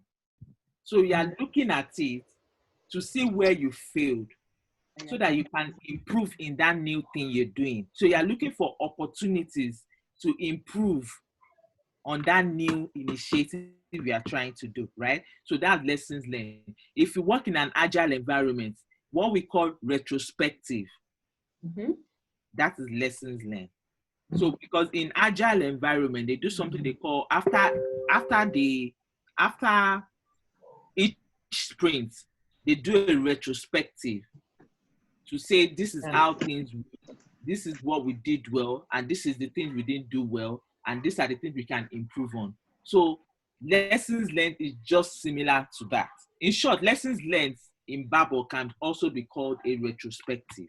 Exactly. So which is why I try and marry both lessons learned and root cause analysis, because when you're doing a retrospective, you're asking yourself, what did we do wrong? Mm-hmm. Right? What are we doing well? Mm-hmm. Right? What are we doing that it looks like it's going to break, that we have to prevent it from breaking? Uh-huh. So when you look at that, what you're actually doing is if I want to say it's lessons learned, root cause analysis is something that you do when you're using the lessons learned technique. All the time, though. Yes. Or is it all? Yes. No. Something like that. But under root cause analysis, you are looking for you already have this problem. You are not saying what caused this problem. Yes, you don't know the cause. Yes. You are So I'm trying to look for, I've seen the effect of my problem. I've seen the effect, but I want to know what caused it. So under root cause, I'm looking at the why did this happen, right? So is why. So lessons learned is for a future, something new you are trying to do, right? So you are looking for the failures you had before. There is a bit of similarity, but I don't want us to. Yeah. Okay. I understand that. Yes. Okay. So root cause is also known as why, and it's also known as Ishikawa. Yeah, 5 why. Or cause and effect. Cause and effects. Cause and effect. You see those kind of things in the exam, and you can see the options like that. Just really? Yeah, I think I had a question like that. So so those are the names. So another one is the metric and key performance indicator. Then we have mind mapping. Who understand mind mapping? Me. Okay, tell us. Tell us. Well, it's a way to draw a relationship between all the concepts that you're looking at. So if you have ideas, for example, that you have brainstormed, you want to look at them and say, how do I group them according to key things that are unique to these particular things, right? So you arrange them in a related way, right? That's how I understand it. Yeah. So mind mapping is, as I said, you are trying to generate ideas. So you want to articulate that your thoughts, your ideas together, and group them together in such a way that they relate with each other. For example, my main topic, right? So I now want to start grouping it. Under Babok, I can say we have 6 knowledge areas. I will group it out. Business analysis, planning and monitoring, elicitation and collaboration, strategy analysis. Now, under strategy analysis, what are the things that are related to strategy? I would say analyze current state, define future state, assess risk, define change strategy. Under elicitation, I will also do under business analysis, planning and monitoring. So mind mapping is you have a topic. You now have different ideas under that topic. Then you are now breaking down those ideas to things that are related to those ideas. Just to, it's just how to capture your ideas so that your ideas are not everywhere, but they are grouped together in the ways they are related. So can you say, is it close to brainstorming, just that this one you group it, like it's very, brainstorming is like, I guess, all over the place, quote unquote, but this is more like it's organized kind of thing. mind mapping, is it, I guess it could be done by multiple people, right? Like it could be with like a group of people. It's not just one person's idea. Yeah. Yeah, offer. I'm good. Yes. I'm just going. So I hear what you said, and if you see that in mind mapping, they specifically mention the fact that you shouldn't mistake it for brainstorming, right? Exactly. Because of its peculiar. It's the fine line. Now the Yeah. thing is, you use mind mapping after you have brainstormed. Okay. So, for example, if I have like 30 ideas, you know, those ideas can be everywhere, but I can now map it and say, okay, this group together, this group together, this group together, this group together. So what Babok is saying, that one of the limitations is that people mistake mind mapping as a brainstorming tool. Because what they are trying to say is that you cannot use it to brainstorm. You need to have those ideas before you can start mapping them. Okay. Right? You can't exactly. So some people will now say, okay, they want to do mind mapping, and they will start generating ideas while they are mind mapping. But you can't do that. You need to have those ideas already. Ideas first. Okay. I actually wanted to add something. I saw where someone used mind mapping to organize the 6 knowledge areas, all the tasks and elements. So, you know, the ideas were already in his head, and he just wanted to use mind mapping to try and, you know, put down his thoughts. And so he used it to, you know, start with the knowledge areas, then branched, you know, tasks like that. So that's just what mind mapping does. You already have the ideas, but you're trying to kind of, you know, arrange it and structure it, and so that at a glance, you know what, you know, you're doing. You have all the ideas at a glance.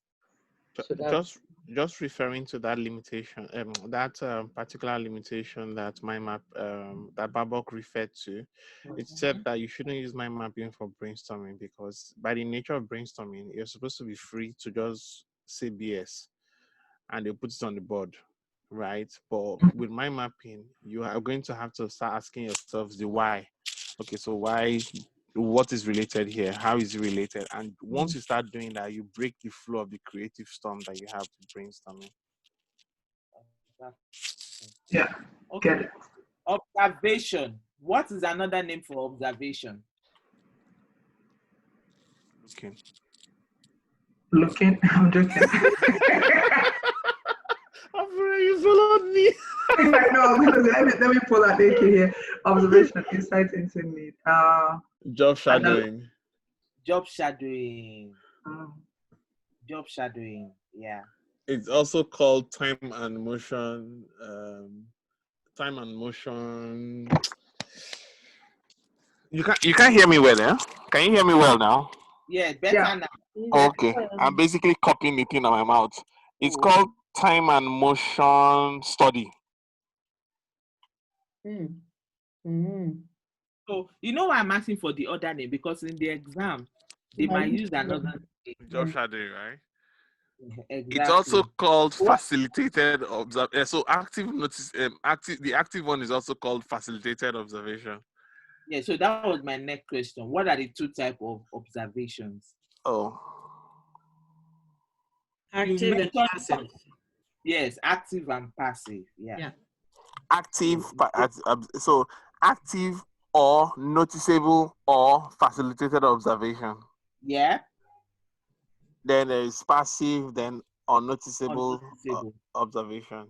Yeah. Exactly. Because what I find, the reason why I take note of those different names is I find that in some questions, somebody says, so unnoticeable observation. I'm like, that's supposed to be passive, right? And when I came back to that, I'm like, oh, yeah, passive or noticeable. Okay, active or noticeable, and then or facilitated.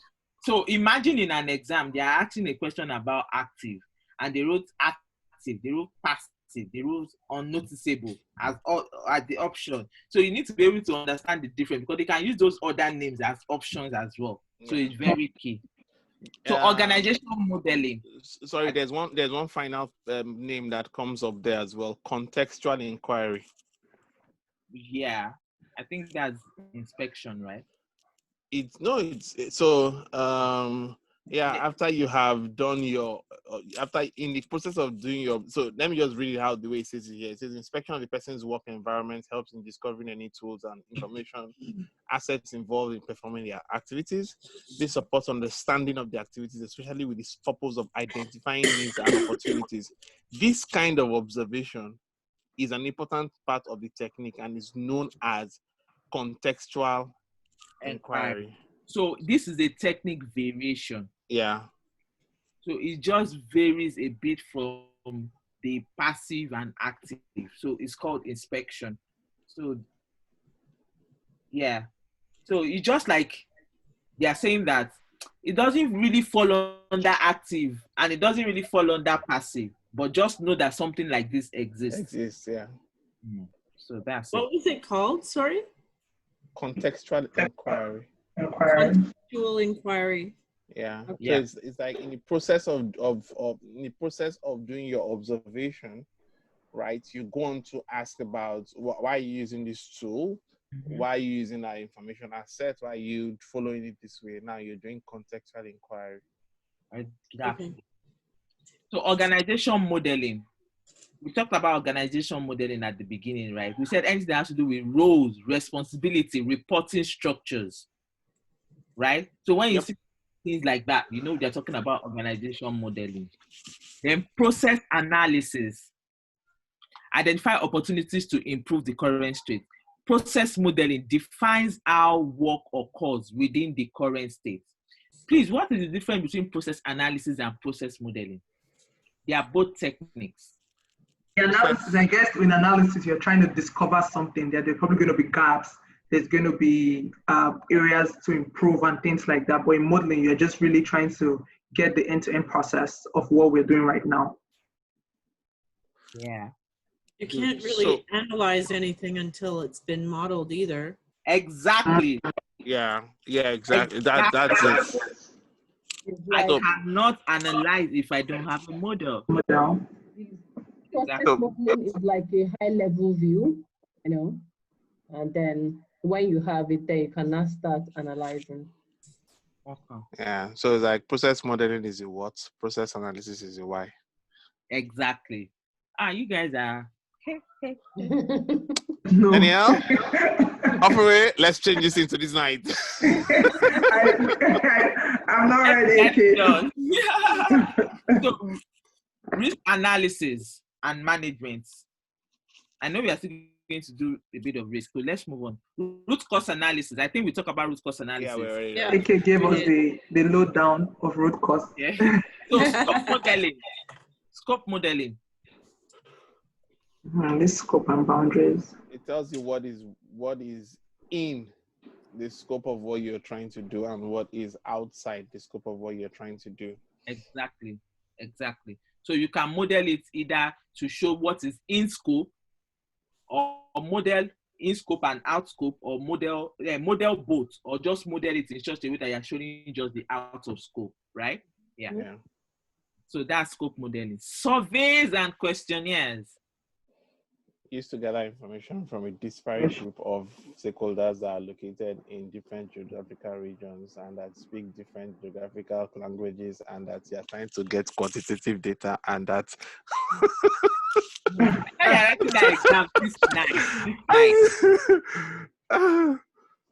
Okay, so what are the surveys?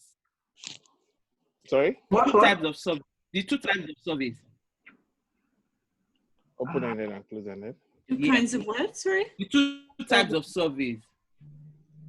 Let me just paste. I don't know. Oh, yes. Oh. Yeah. Open and close. Oh, yeah. No, how did it go? There's one with predefined questions. Yeah, Sorry. so I think it's open and closed, right?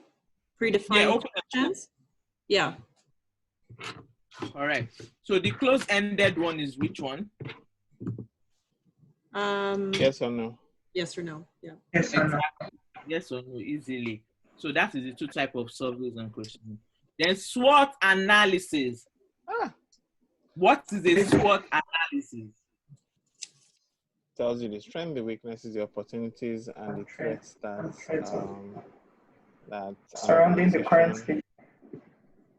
has, right? So that it can know what it can use, what opportunities it can use its strengths to capture, or what threats it can defend itself against using its strengths, or what opportunities are there for it to mitigate its weaknesses, or what threats become available as a result of the weakness, and then find ways to avoid those threats, either by doing anything they can do, basically.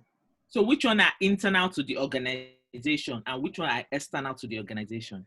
Strengths, weaknesses and strengths. And weaknesses are internal as well. Strengths and weaknesses are internal. Opportunities and threats are external. Exactly. Yeah. Exactly. Good job. I hadn't seen that question where it says which one is internal and which one is external. Me neither. At least Eromesele can justify that there's something internal and something external. I know it because I used to do risk management in my previous job. So when I do things like this, that's how I think I've seen it. I think that's how I know it, but I don't know if it's from the Babok, but I know it's strength and weakness. If you go to Babok website, you see 10 sample questions. The first question is this question I just asked. I didn't look at those 10 questions. They're evil questions. Evil questions. Believe me, the exam is not that hard like that. Are you serious? Those questions are evil. Let me tell you, I would have written this question before. Somebody now said, if you want to know, just go and check what IBA you see. I now went to IBA and read 1 to 10 and I said, wait, hold on. Well, had you studied then? I think for me, when I looked at those questions, I hadn't even studied, so it threw me off. That was when I registered for the exam. I haven't studied the way I studied now, but the point is, I looked at those 10 questions and I told myself, this exam is not writable. No, it's not. The exam is not. I was even checking the answer for the questions in the Babok and not seeing them. Yeah, those are the first questions I looked at last year. Let me tell you what happened. I called a friend of mine who had just written there and said, see, don't be angry, tell me, how is your exam? He said, that exam, it will kill you. Not knowing that, so basically, it was a website that I read that said, when you get into the exams, keep your first 10 to 20 questions, just move on. Just leave them aside and just go and finish your exam. When you finish your exam, you can come back and say, okay, first, 1 to 10. By that time, you've calculated your marks. You already know you've gotten 95. You can now come back and ask yourself, do you want to do 1 to 10 or not? Because at the 1 to 10 is a test of your mental resilience. Right? You see a situation that throws you off all of a sudden, and then you ask yourself, and then you panic. That's where a lot of people will spend the first 25 minutes, just trying to figure out number 1 to 5. You just said something similar. When I think Florence said when she did number 1 to 8, she realized she had done 30 minutes. Okay, maybe you are not joined. Maybe you are not joined there. Exactly.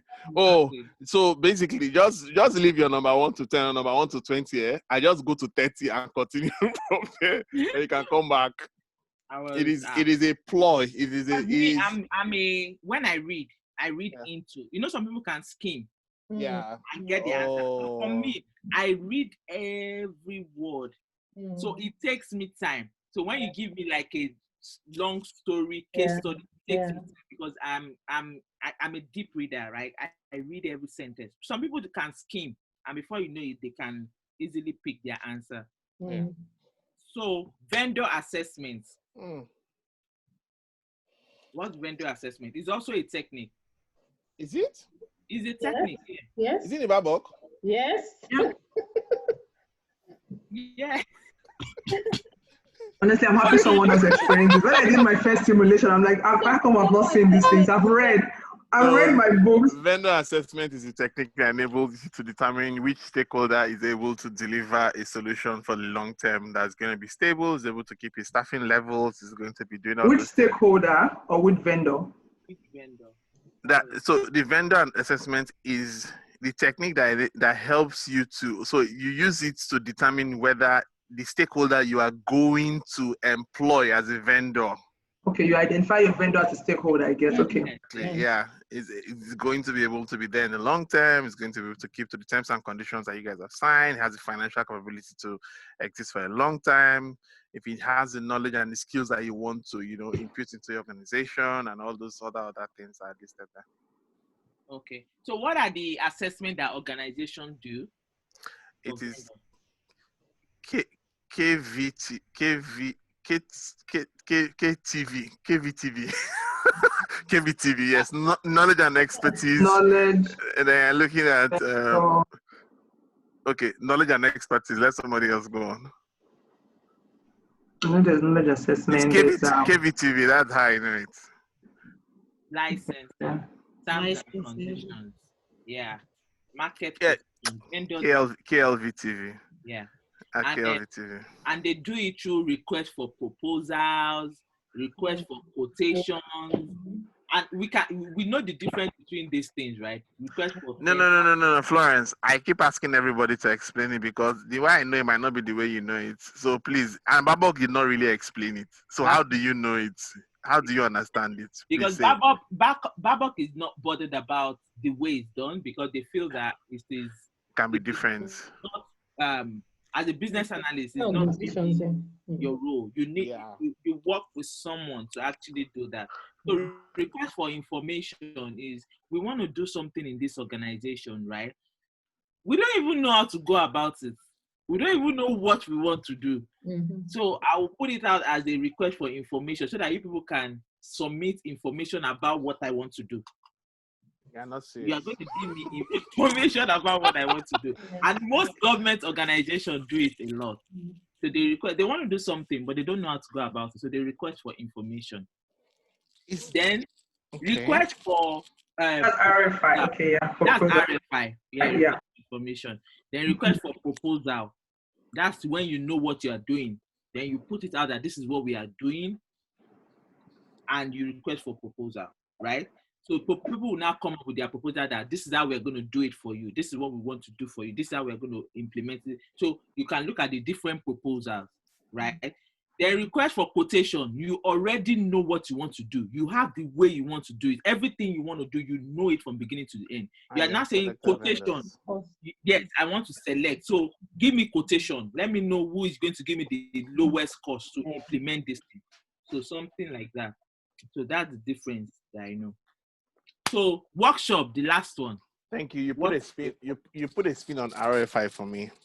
Oh yeah. Just now. And that is why, see, everybody I've been asking, tell me, what do you understand by this? What do you understand by this? I even went to go and speak to somebody who is in admin, right, to say, tell me about this, right? And the way he said his RFI, because RFI is not something that's really common in private companies. We know what we want to do. You don't tell us what we want to do, right? Yeah. So he said that for RFIs, So he said for RFIs, one thing that he put there that was different from the way I knew it was that, So for example, a logistics broker, right? And that if you're trying to tell people that you can help broker their logistics, that one thing they'll ask from you is, do you have a $5 million bond? If you do, send it to us. Let's verify that. Are you registered to be able to go across the Canadian and the American border? Right? If you do, send it to us. Do you have certification to use a bonded warehouse? If you do, send us all those things so that we can verify that really you have these things. Then we can then move from there to say, okay, based on that, this is what we want to do. Send us a proposal, right? And then based on the proposal, we can then decide who and who we want to go with. Now, send us a quote or send us a tender. That's the way he broke it down for me. At my former company, we're doing building what do you call the real-time rail, and we had multiple vendors we're assessing, right? Like CGI, a couple of these payment vendors. So initially with the RFI, what we had done, we send them very high level, business needs. Exactly. Very high level. This is what we want to do. Tell us how you can help us meet these things. But with the RFP, you get into, you can even add requirements. So tell us how you can meet these requirements. How can you deliver this? How does the solution deliver this? Do we need customization? Do we not need customization, kind of thing? And as you go through the RFI, RFP, you are eliminating some vendors. So the vendors you assess at RFI, let's say 10. By RFP, you drop down to 5.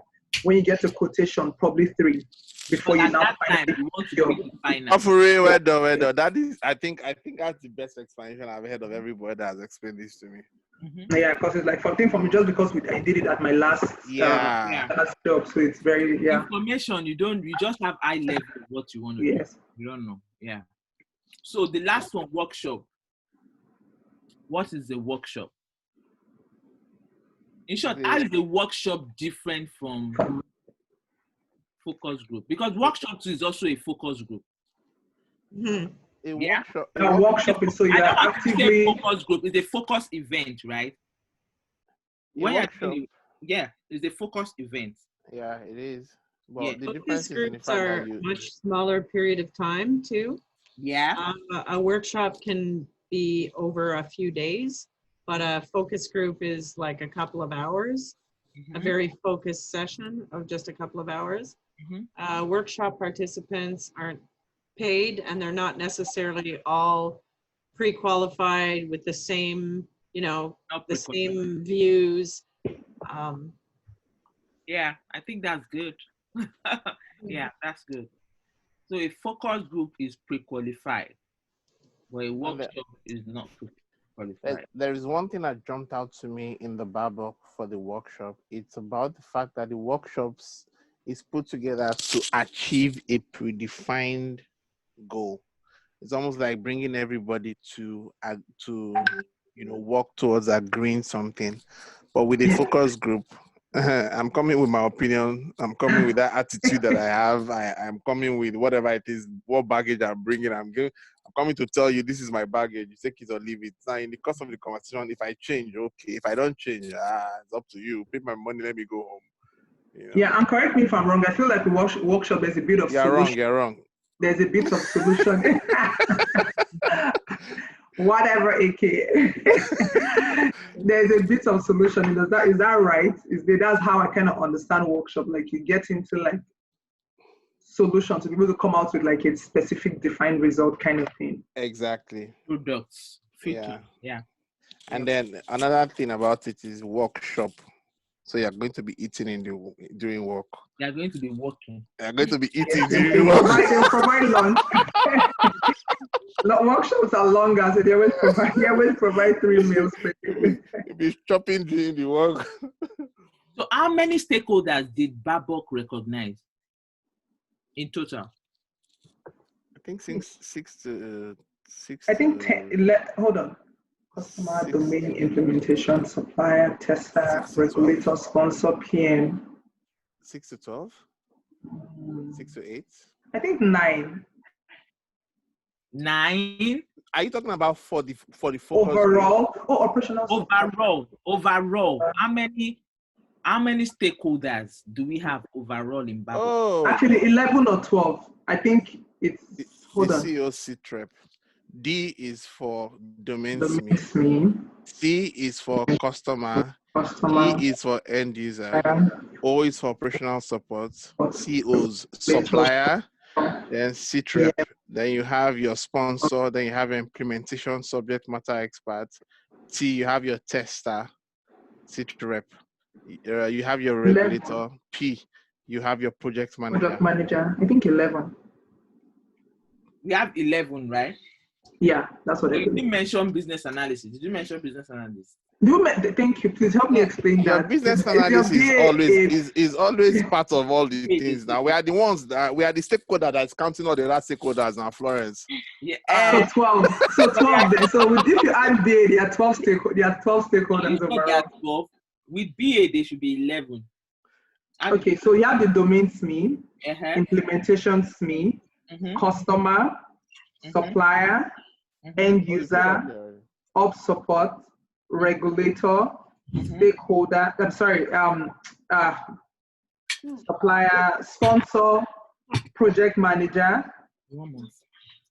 tester, business analyst, there's another S here. Okay, so I think it's 11. I counted someone twice. So in who's total, making your hair in this meeting? my daughter. So we have 11, right? So 11 in total. Now, one thing about analyze current state, we have the apart from the business analyst, right? We All have 11 all complete. stakeholders. We Yeah. have all the stakeholders. Yeah, the COC trap. So imagine if they ask you a question on COC stakeholder trap. that has to do with analyze current state. It's easier. They can ask you a question that which stakeholder is involved in something current when you're analyzing current state. They might put sponsor, they put domain, then they put all stakeholders. But Florence, do they ask question on stakeholders? Yeah. Question on stakeholder. You didn't see any. You didn't see any? Stakeholders. I can't remember any question on stakeholders. Yeah. I had a question I also wrote on Saturday.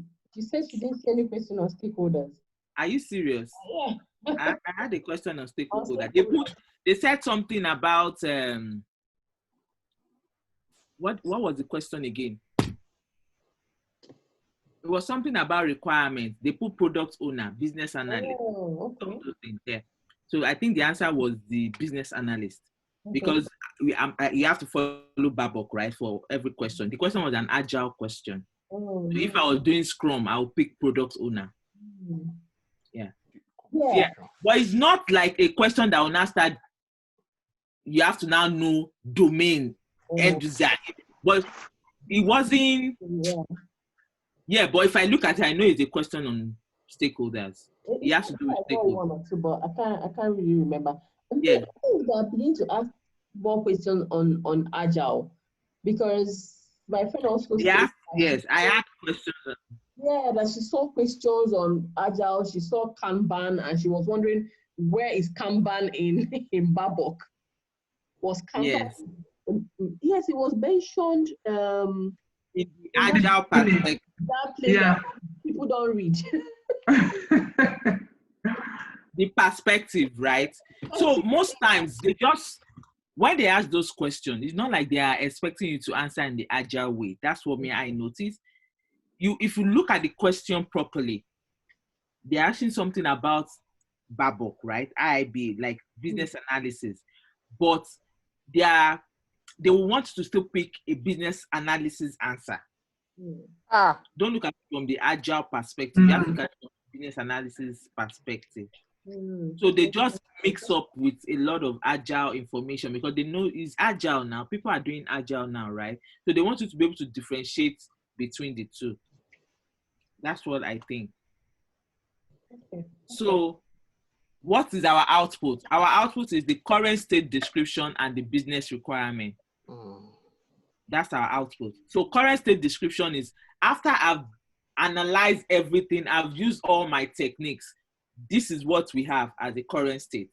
Business requirement. What is business requirement? These are the requirements, the problem, the opportunity, the constraints that we've defined based on what we understand from the current state. So based on that, I'm saying that these are the things I need. These are the opportunities that I want to have in my future state. I'm going to quickly say. Sorry. Go ahead, Daniel. I was going to say the definition looks exactly the same as the need. Like the output of business requirement looks the same as the problem or opportunity, which was the input. Okay. So what's the okay? Let me go back this way. So there is a different. We have different. Sorry, I was just going to add to it. I understand what Danielle is saying, right? But I found out that there's a different definition. If you look at the glossary, the business requirement is defined in a different way from what comes out as an output. The glossary says that it is a representation of goals, objectives, and outcomes that describe why a change has been initiated and how success will be assessed. Okay, I'll look at it because it looks pretty much the same as the input, but it's just got a different name now. Yeah. Yeah. It's like I put it in, I transformed, I came out, I'm the same, but I have a different name. Okay, so Look at you know when they are talking about requirement, there are different levels of requirement, right? They have the business requirement, the stakeholder stakeholder requirement. and solution and transition. Yeah. Transition. As part of the business requirement, the objective, right? You know, you have a need. Then now that need, the reason why you are doing that, all those things are listed, all those high level things, all those business objectives, all those things are part of business requirements. They are part of the business requirement. The business need is just the single thing that says that this is the reason why we are going about in this project. But that business need, that business objective is what we keep breaking down into stakeholder requirement, into solution requirement. But it still starts with those high levels. So those high level things are part of the business requirement. So maybe, you know, Babok is funny. You see one definition here, you see in another place, you see another definition, and all that. So, but it does to understand, yeah, because even that business need is a requirement, right? So it's part of that business requirement. It's when you now start breaking it down into stakeholder requirement, solution requirement, then you start having like another, you start defining it into what that business need, right? You know, if I say we want to do a virtual class, you know, Daniela's requirement will be different from Eromensele's requirement. It will be different from Chinyere's requirement. It will be different from AYK's requirement. It will be different from my requirement. But it should still align with that business need. But our requirement is now the stakeholder requirement. But in alignment with what the business wants, right? In alignment to the business objective. But how do you get that business objective? It's from the business need. So all those business needs, business objectives, all those things are under the business requirement space. They are the high level, right? So that's the way I see it. But if you go into Babok, you see different definitions of business requirement. And there's also a book I use. I use Cybex. I love Cybex. Cybex? Yes. Oh. It's a textbook, and it's very explanatory. Like it breaks things down. So I love it. You can look for it, and I can also send it to Chinyere. Okay. So the next one is define future state. We won't spend a lot of time here because it's practically we've discussed it while we're talking about analyze current state. So defining future state, you determine the set of necessary conditions to meet the business need. We've talked about that in the current state, right? So now you're talking about what are the conditions that need to meet those the business need that I've identified. So what the input here?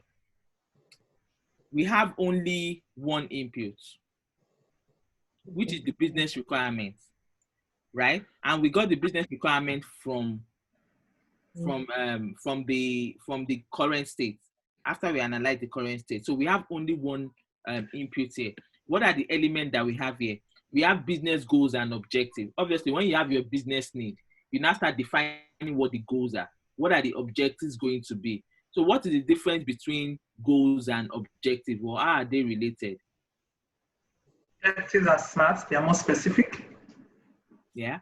Goals are like high level, like those high level statements kind of thing. So from your goals, you now define your objectives and their objectives are measurable.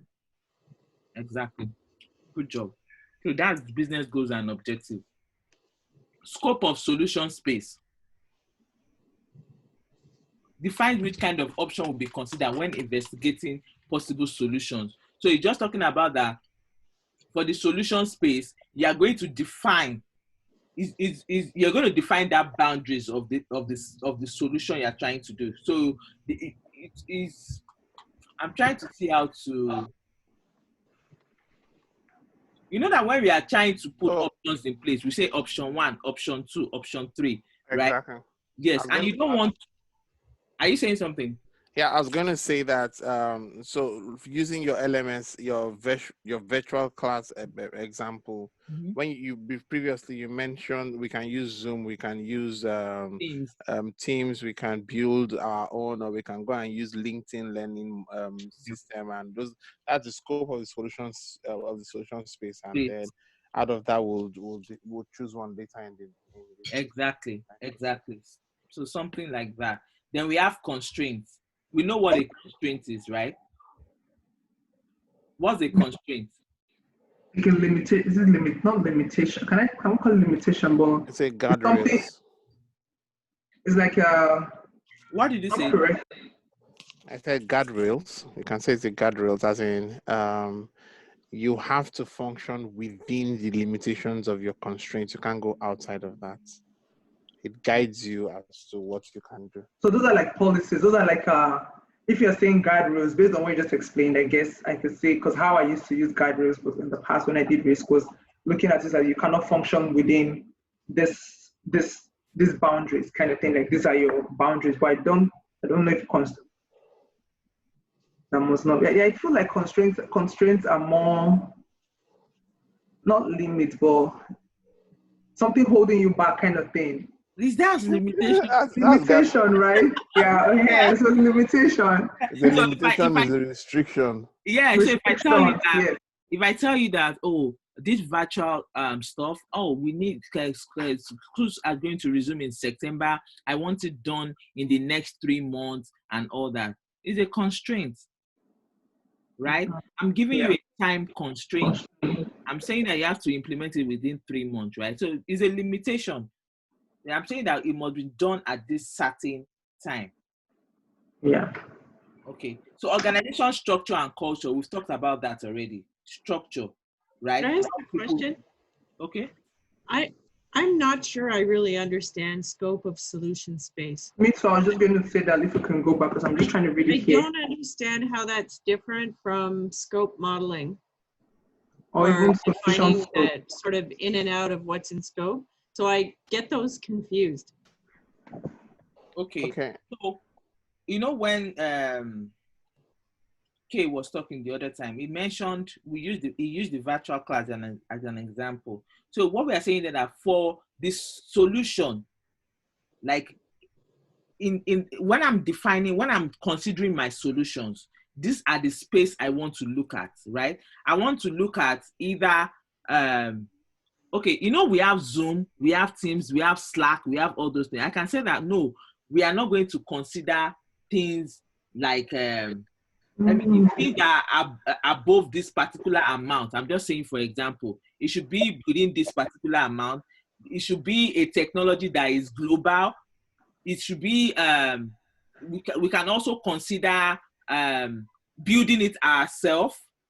So I'm just talking about the solution, the boundaries of that solution, that within this space, that's what we want to consider. I can say that the technology quadrant, I don't know if you know the magic quadrant. If you use Gartner, I can say that we want to consider only people in the leaderboard. If you are not, are we still in business analysis world, or we've gone somewhere else? No, we are still in the business analysis world. So we say that we just want to look at people that are within the leader space. If you are not within the leader space, we will not consider that solution. So it's just to give a scope into where we want to look at our solution. So if we were looking for like a smartphone, for instance, within the solution scope, we would say, well, I want a smartphone, it has to have data, and then you'd put in your solution scope like Rogers and TELUS, and they would all qualify because they would have the eligibility criteria to be in the solution scope. Exactly. Okay. Like, okay, the options within the solution. Okay. Yeah. Okay. I got that. Okay, thank you. So organizational structure and culture, I think we discussed that already. Yeah, and current state. Culture, beliefs, right? Yeah. Capability and processes. We talk about capability, what is unique, process, how you get it done. Technology and business sectors. So the elements are similar. Internal assets, they are all similar, right? Identify assumptions. So this is some of the differences that we did not have in analyzed current state. So for your future states, you also want to identify assumptions. But the only thing is that it must be clearly identified and understood. Do we know why we identify assumptions? Yep. Can you tell us? Because when you are trying to define a future state, you do not know everything. You're going to make an assumption and say, oh, we believe that we'll be able to do this and do this and do this. And if we do that, then we'll be able to achieve this state, right? Mm-hmm. Or you can say that, oh, inflation rate is not going to change for the next 2 years. That's an assumption that COVID might destroy, right? Mm-hmm. All those assumptions, and you have to remember that you have made those assumptions in your walk towards the future state so that you would manage them as possible risks. Exactly. In case it comes out as a risk. Yeah. Yeah. Potential value. What is potential value? The solution, the value you want the solution to provide, pretty much. Yep. That's it. The value you want the solution to provide. So the potential value is, what do you think this future state is going to give unto us? What do you think the future state will give, right? So that's the potential value. So that's for the elements. We're done with element. Under guidelines and true, the current state description is going to be like an input here, right? Because there is no way you want to define a future state that the current state won't come in place. Metrics and key performance indicator. I want to be sure if the future state has been achieved, right? What am I going to measure? How do I know that it has been achieved? I will have defined what my key performance indicators are. Organization strategy. So this is strategy, as we all know, is a plan, right? Strategy is a plan. How do we want to get there? So they are saying organization strategy. How do the organization want to get to that future state? What are they going to do? So you consider that. That's the guideline and so for defining your future state. Now we go into techniques. We are back into our techniques. The first technique we have is acceptance and evaluation criteria. I don't think we've discussed that this time. No. Who can tell us something about acceptance and evaluation criteria? It's like what you want your solution to do to accept it. So for me to accept this solution, it has to be able to process 10 applications in 1 minute kind of thing. So you have to define those things first for the acceptance criteria. Then I guess you use those same things to evaluate the solution to be able to get to like an option. When you're looking at your solution options, like options for what you want, you have to evaluate what it has to pass, like a pass mark or like, yeah, I guess criteria pretty much of what it has to do to be able to accept it into the future states. Okay. That was a lot for me. Okay. It is the long answer that is the correct answer. I think thinking about it, maybe it's kind of all over the place, but in my head, I feel like I understand what I'm trying to say, or I understand. Maybe I'm looking at it from a testing perspective, like when I say acceptance criteria in test and evaluation. So pretty much for you to pass these gates, you have to do X, Y, Z pretty much. Okay, that what you just said now, that's what? Acceptance. Okay, so what? So evaluation will probably come before you accept. So you evaluate the option. Yep. So that's for sure. You evaluate it before you can accept it and say, okay, how is it going to do this? How is it going to do that kind of thing? Then if it passes, yes, we accept. Then yes, we'll do this kind of thing. Okay. I feel like I'm still rambling. So let someone else talk. Okay, who else wants to try? Acceptance criteria, evaluation criteria is the selection. It's the selection basis that you use to differentiate one solution from another when you're trying to pick between a number of solutions. Mm-hmm. When you have picked, and then you started implementing solution, and then you have various requirements that solution that you're delivering. Mm-hmm. Acceptance criteria is what enables you to know if that requirement has been successfully implemented. And then you can say, okay, based on these various criteria, I accept that this solution is delivering value the way I expect it to deliver value. Okay. Yeah. So evaluation, when you still have your multiple solution, you use evaluation criteria criteria to determine the solution. So you use it to rank your solution and decide which solution you are going with. Yeah. Acceptance, yes, it passes or it fails, right? Okay. So the next one, balance scorecard. I love balance scorecard. I remember when a lot of organizations were trying to implement balance scorecard. Everybody just wanted to have a balance scorecard. Yeah. So what is a balance scorecard? It is a scorecard that is balanced. Used to set targets. Yeah. So you Targets for you use it to set targets. So you want to use it to manage performance, right? Yeah. Manage your performance. So what are the 4 areas of a balance scorecard? The customer's dimension, the finance dimension, the business process dimension, learning and growth. Hey, can you sleep in, please? Can you speak out? I didn't hear anything you said. Oh, the customer dimension, the finance dimension, the learning and growth dimension, and the business process dimension. Yeah. So those are the 4 areas when you are dealing with balance scorecard. Then benchmarking. I think we've discussed benchmarking and marketing analysis. Yeah. Then brainstorming. Who can give us an overview of brainstorming?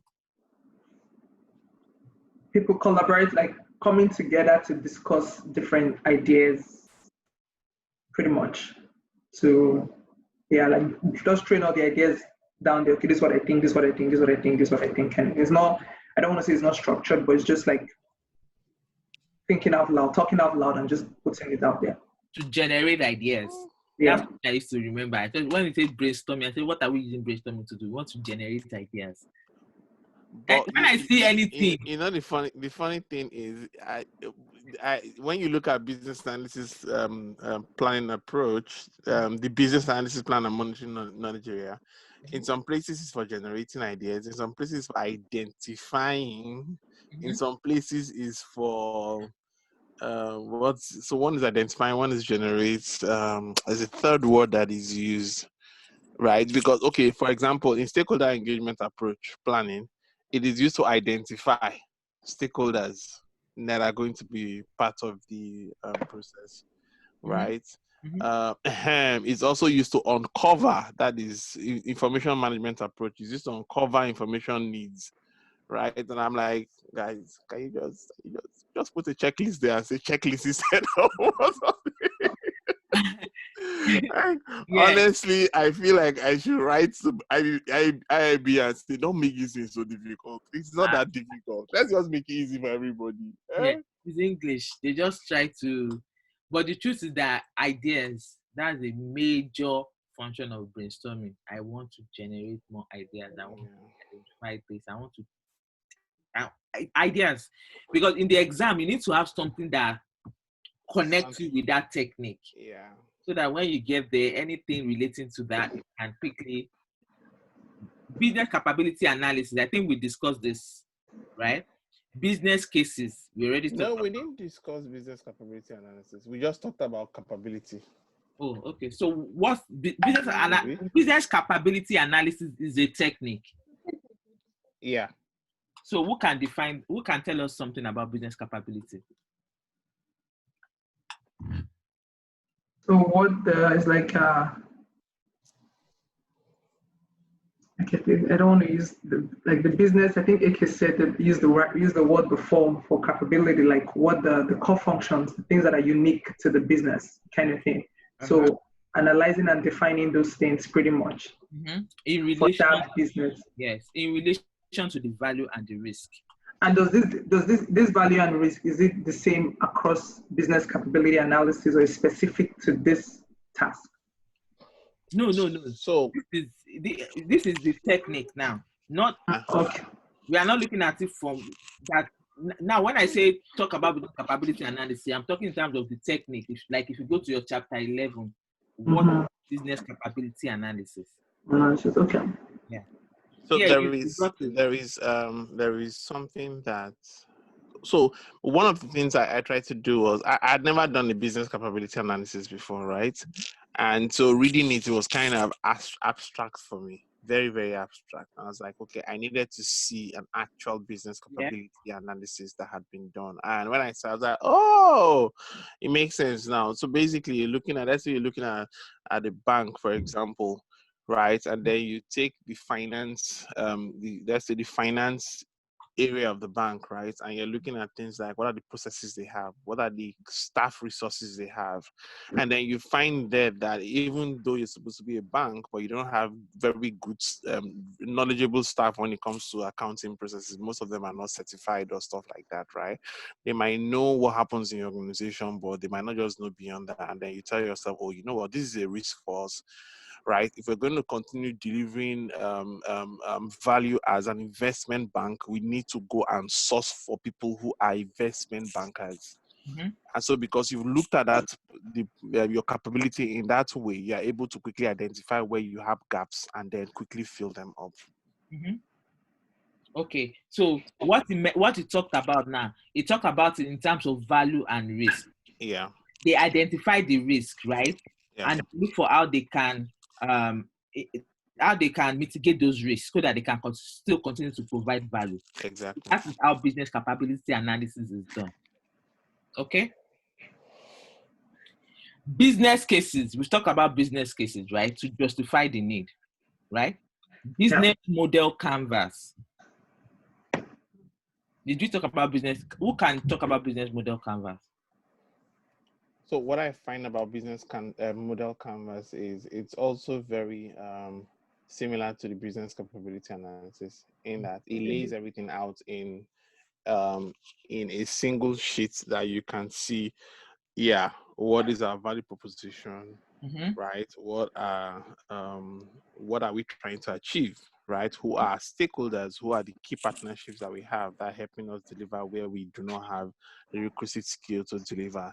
Now, having looked at all that, how is this bringing money back to us? What's the revenue streams we're getting? What's our revenue structure, right? And then also based on that, looking at your cost structure, like are we spending more money on partners than we're spending on our own staff? Now, if we continue to do this, does this make sense, or should we alter our cost structure in such a way that we spend more money training our staff so that we don't have to depend on others? That is what business model canvas does. Yeah, good. So exactly. So it's just like a representative.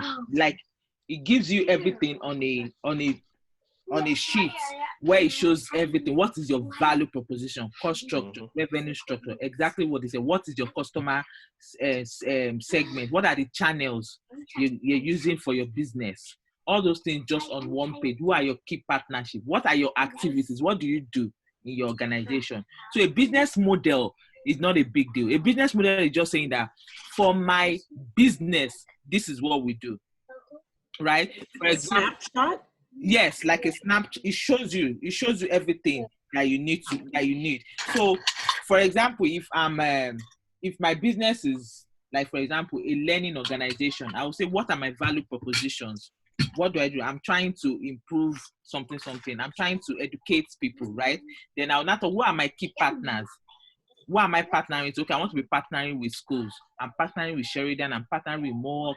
So those are my partners. It talks about cost structure. What am I going to be spending money on my facility? Am I going to have a building? What are my operational costs? What are those things? Those are my cost structure. Revenue structure. Where will I get money from? If I partner with those schools, they are going to send people to me. So I'm going to get money from there. Or individuals that come to me for business, they are going to pay. So those are the places we get revenue for. Or maybe I'm going to be getting grants. Where are my revenues coming from? Channels. Am I going to be doing online? Is it face-to-face? Is it both? So it just showcases. It shows how I'm going to run this organization in a snapshot. That's just it. So that's what the business model canvas looks like. Okay. Yeah.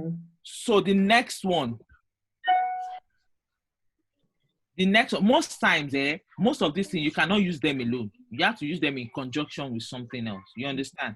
Because they don't give you the full picture of how you're going to do things. So if you have a business model canvas, it might not show you. It might just show you everything you are using to run your organization, but it might not tell you how you are going to do it. You might need another technique to show you how you're actually going to get to where you're going to. So decision analysis. Decision analysis. You can tell us something about decision analysis. So it's comparing the alternative options, like the alternative, I guess, decisions options, like everything people have, like every decision that to move forward, pretty much comparing and analyzing to get the best choice.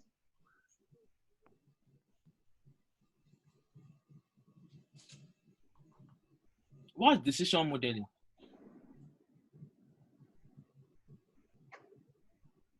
It's a senior brother of decision analysis.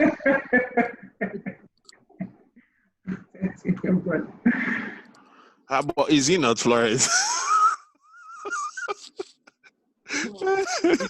It's more like the way we had process modeling and process analysis, right?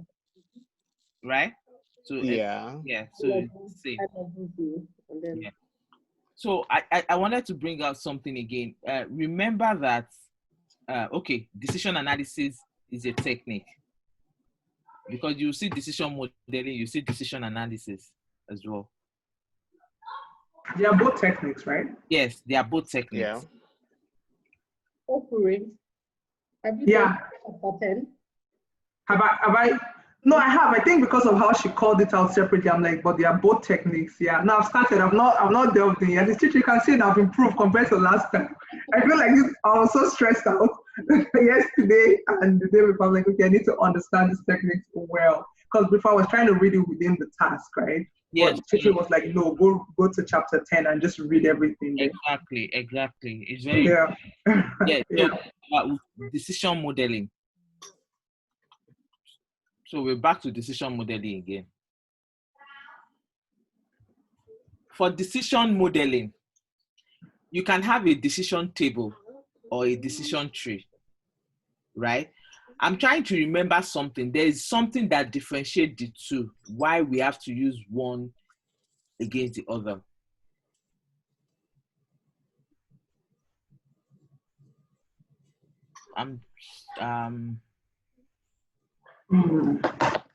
There's something that differentiates why you have to use a decision. Just note it down. So maybe when you are reading it, something that differentiates, because under decision modeling, you can use a decision table or you can use a decision tree. There is a reason why you won't use a decision table and why you have to use a decision tree. I can't remember presently, but there's a reason, and they are both under decision modeling. Other decision analysis, you mean? No, I'm talking about decision modeling right now. Oh, okay. Under decision modeling, yeah.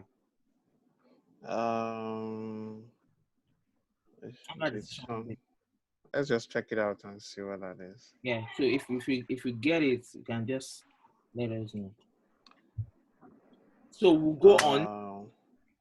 Okay. Yeah. Are you checking now? Oh yeah, I'm checking now. Okay. It's best to check now. Decision tree and decision tables and decision trees define how it's supposed to use. Yeah. Well, I'm trying to find it. So decision trees are used to represent a set of business rules. Oh, here it is. Okay. It says decision tables represent all the rules required to make atomic decisions, and decision trees are common in some industries, but are generally used much less often than tables. That doesn't really help. Yeah. I thought it was telling us when to use it.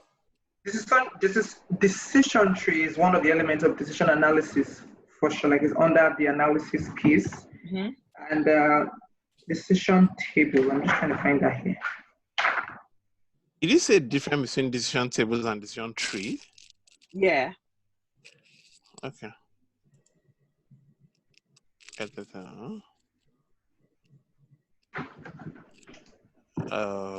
Okay. Okay. Actually, they are types of models and notations under decision modeling as well. Mm-hmm. Both of them. So decision table displays a defined list of business rules required to make a decision. represented in a table where each row or column is a rule, with the other column or row representing one of the conditions of that rule. So this is decision table, so pretty much represented in a table. Then decision tree, used for complex decisions.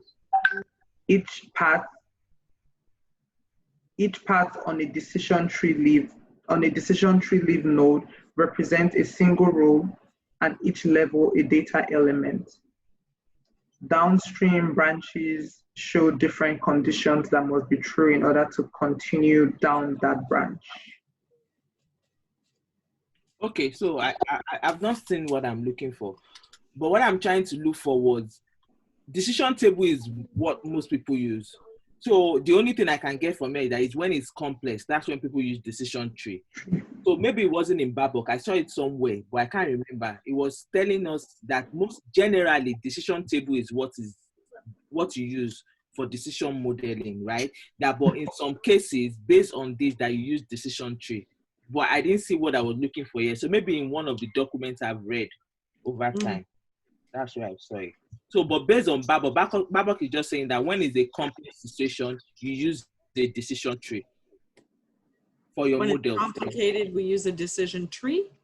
Yeah. Oh, okay. Did you get that from what you read now? Yeah. Yeah. Yeah, so decision trees is basically for like there are levels of layers into the decision making, but the table is very straightforward. So you have the row column. Yeah, so for every decision there's a row kind of thing. So the tree is, yeah. So it says a decision tree. Sorry, a decision table is used to structure logic by generating rules derived from the data entered in the table itself. Right? While a decision tree is used to give an effective and easy way to visualize and understand the potential options of decisions and its range of possible outcomes.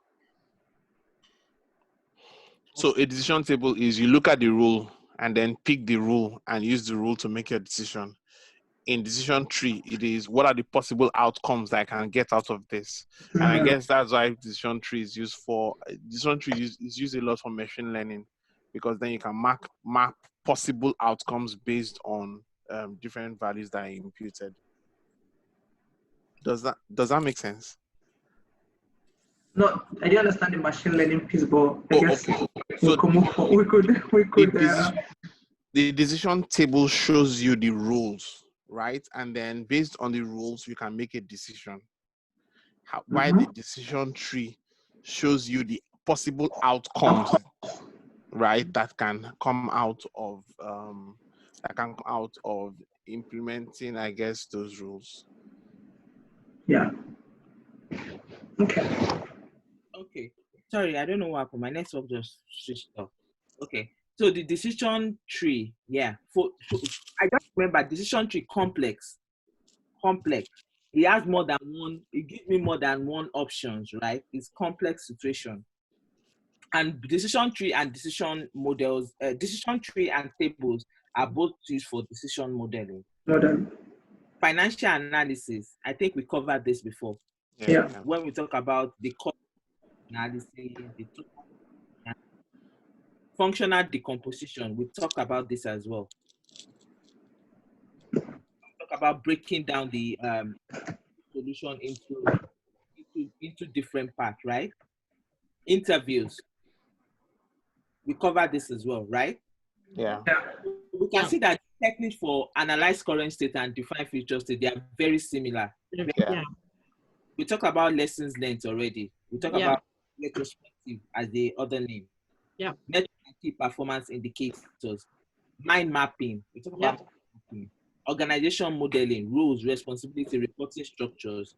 I think I might got something like this, a lot on organization modeling. Then we talk about process modeling. Prototyping. What's prototyping? It's a design, like I guess it's an initial design of a solution, pretty much, to be implemented. The working design. Okay, yeah, working. I guess that's the key word. Yeah. Okay, so we're good. Scope modeling. We talk about that already. We talk about survey and questionnaire. We talk about SWOT analysis. We talk about vendor assessment. We talk about workshop. So those are the techniques for future state. So we can see that they are similar. Everything is there. Interviews, surveys, you know, they are all closed. Vendor assessment. In short, I can map their techniques like one-on-one. There will be a lot. It's just a few that will be different. Then the stakeholders, 1, 2, 3, 4, 5, 6, 7, 8, 9, 10. So all the stakeholders are also involved in defining future state. So we have all the stakeholders as well. And what are the outputs? Business objective, future state description, and potential value. So the value, potential value was one of the guidelines and tools, right? Yeah. Also an output. The potential value is a guideline and tool, and it's also an output. Then we have the future state description. Then we have the business objectives. Assessing risk. What is a risk? An uncertainty. Yeah. It's an uncertainty. It's not something that has occurred, right? It's like there's a likelihood that it might lead to undesirable consequences. Exactly. So there's a probability that it might occur, right? So that's risk. Yeah.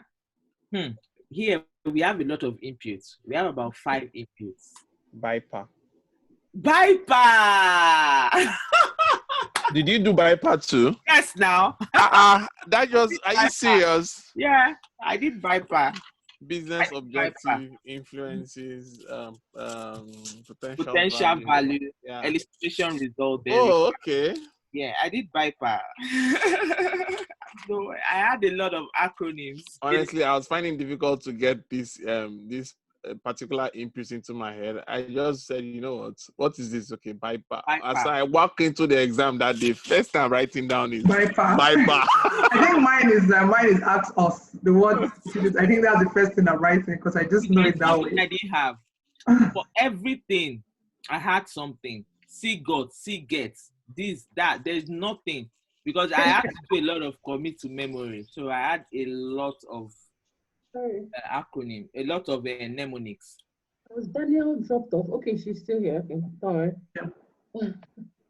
Okay, so we already talked about business objective, elicitation result, but the elicitation results you need for your risk must be confirmed, not the one unconfirmed. So it must be confirmed elicitation result. That means my stakeholders they've all agreed on that elicitation. Like I've confirmed it with them. So it must be confirmed elicitation. Influences, they can be internal or external influences. Requirement, your requirement must be prioritized. That means we've determined our requirement in terms of what will give us value. We've prioritized it that, okay, we are doing this one first before we do the next one. So for you to assess risk, you must have prioritized your requirement and your elicitation result must be confirmed. The way I saw that for me for the prioritized requirement was that at this point, you already know that you're moving towards a particular goal, right? And you know what it is that you want to use to move to that particular goal. You've prioritized what you want to use. And so you're looking at those requirements you've prioritized to see if there's anything that can prevent them from being delivered. That's the way I see it. Yeah, because at the end of the day, you're assessing risk, right? Yeah. And you're looking at the requirement to prioritize, meaning that because I've prioritized this requirement, I'm going to start implementing based on that priority. So I want to be assessing risk that, okay, if I'm implementing this now, how is it going to affect? Is it going to affect anything? Is there anything I need to be bothered about? Do I need to look at it? So what you're just saying is that the ones that are coming in first, I want to look at the risk compared to the ones I'll do later. Exactly. So element for assessing risk, unknown. What is unknown? What you don't know. What you don't know. Oh, you agree with me? What you don't know. Exactly. Exactly. Then constraints are Assumptions, dependency.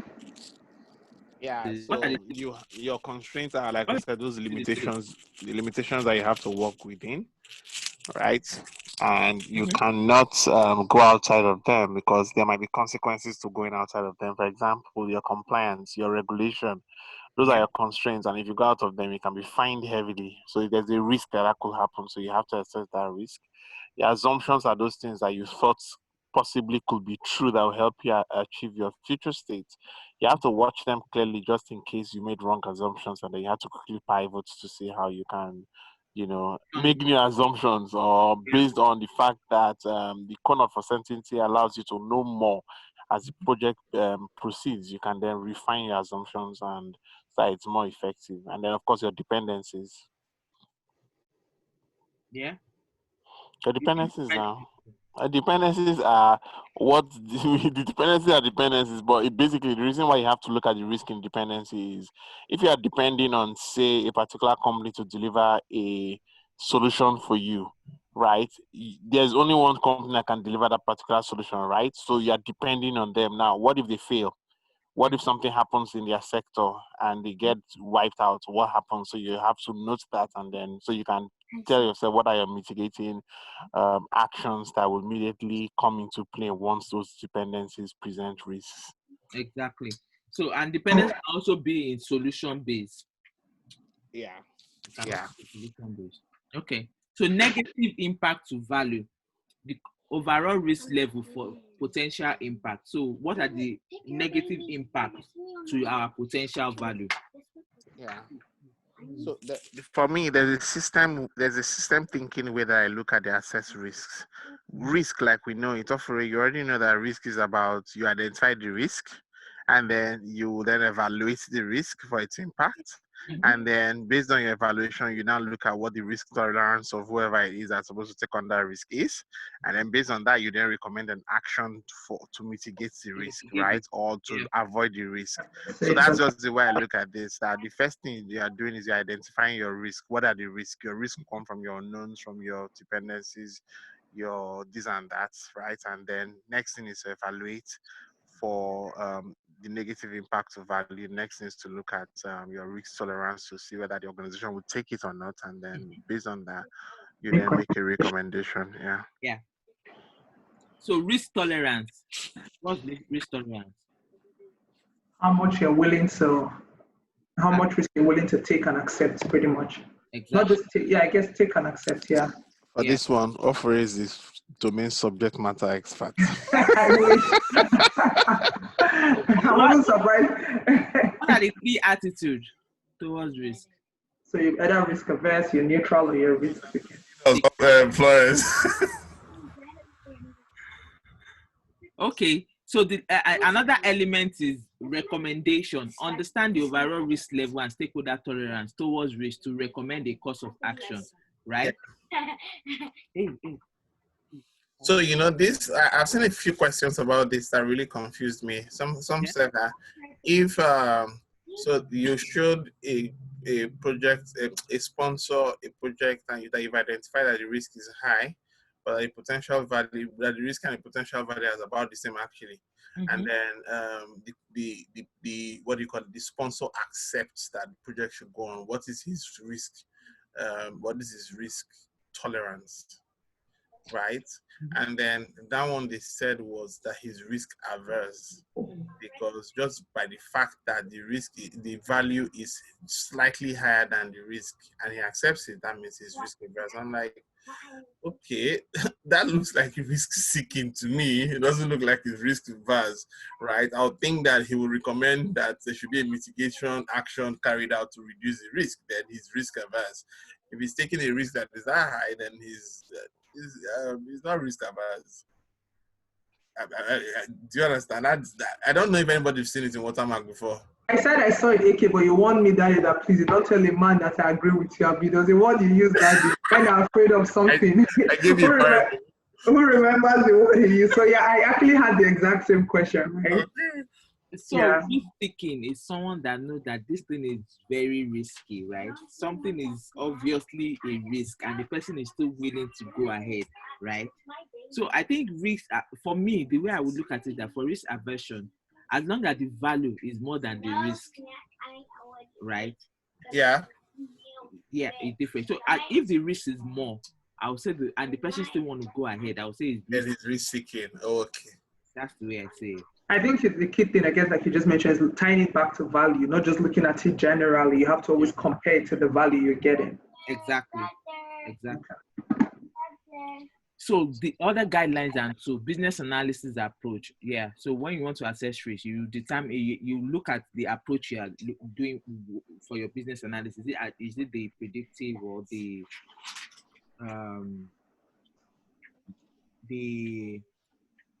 predictive or agile? Business policies. What are the policies that the organization has in terms of risk? Because some organizations, they always have the RAM in which they use for their risk analysis, right? So they compare everything within the organization to the RAM when they are managing their risk. So you want to know the kind of policies you have in place regarding risk management. Change strategy.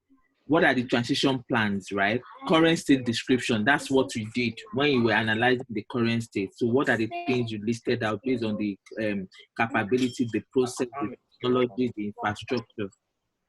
Yeah, what did you say? No, sorry, not you. Okay, future state description. That is what we want to do. So you're also looking at the risk associated with that future state. Identify risk. Starting point in hand, you know, that identified risk, you know, when you want to start, before you even start doing anything, you know, there are sometimes you have identified some risk. So you also want to look at that as well. So because if you before you start your risk assessment, you must have identified risk, right? I don't know if you, in your business cases, do you guys put some risk? You know, when you document, when you do your business case, when you want to go and get justification from the business, you know, sometimes we put some high level risk in that document. We've not even started anything. We've not gotten any justification, but you already identify some risk at the beginning. I don't know if you guys document that in your business case. You don't? No, I just do assumptions. Yeah, I don't think, I'm trying to think if I put risk in my business, high level risk in business cases. Not that I remember. Okay, so while I used to work as a business analyst, we used to have the high level risk. Mm-hmm. Not a lot, we just identify at the beginning. It's not compulsory, but if you have identified some risk, it's stated in the business case as well.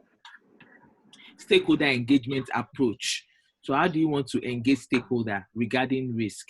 To understand stakeholders to identify and assess potential impact to internal and external forces.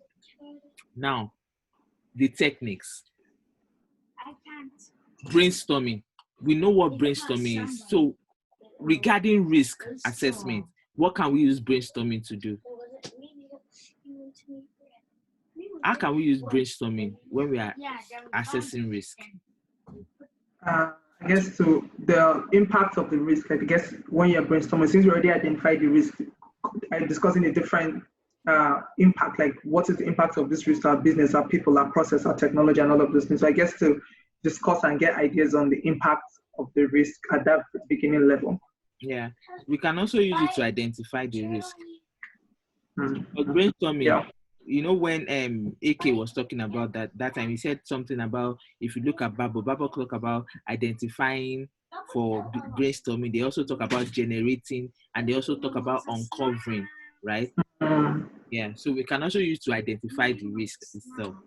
Then business case. Now I talked about the fact that we capture high level risk in the business case. Yeah, so look at it. Business cases capture risk associated with the alternative change strategies. So, you know, when we are defining the change strategy, we talk about option 1, option 2. So for each option you are talking about, you also analyze the risk for that option. So if I'm saying that we are going with Slack, what are the risks associated with us going with Slack? Slack cannot keep more than 10,000 messages at a time. If you want to do more than 10,000, you might need to upgrade to the next. You understand? You want to identify the risk associated with all the options you are dealing with. Okay. Decision analysis used to assess problem. We talked about that the other time. Document analysis. We'll also talk about document analysis, right? Where we say we review different documents. So why are we reviewing documents here? To analyze existing documents for risk, constraints, assumptions, dependencies. So we want to look at all our documents to see where we can identify all these potential risks, right? Financial analysis, understand the effect of risk on the financial value, because risk will also come with its own cost, right? And it will also affect the value of the solution, right? So we want to see what the effect of the risk will be. Interview, well, David, for the risk, we want to also, for the interview, we need, how do we use interview here? We want to talk to people Stakeholders who can uncover the risk. to uncover risk, right? Yeah. Exactly. Then lessons learned. We want to look at the past projects we've done. We want to look at how they've dealt with risk there, right? So that will also help us. Mind mapping. We can also use mind mapping to identify and categorize our risks, because remember, it's just to group things together.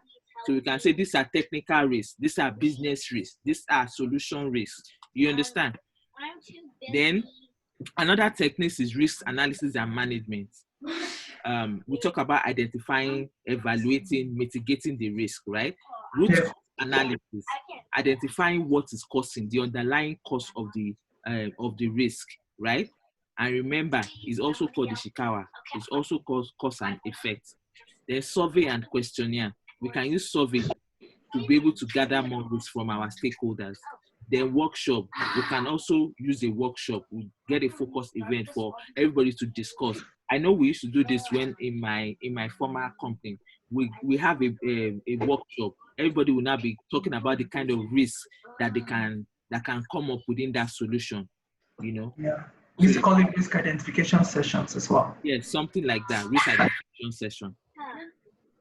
Then the stakeholder 1, 2, 3, 4, 5, 6, 7, 8. So here we have 8 stakeholders. So which of the stakeholders are missing? Domain, regulator, sponsors, end user, customer. Yes, we don't have end users and customers. 1, 2, 3, 4, 5, 6, 7, 8. One person is still missing. Business analyst. But the business analyst is there. Is an So 11. Is 11 including BA? Yes, 11 including BA.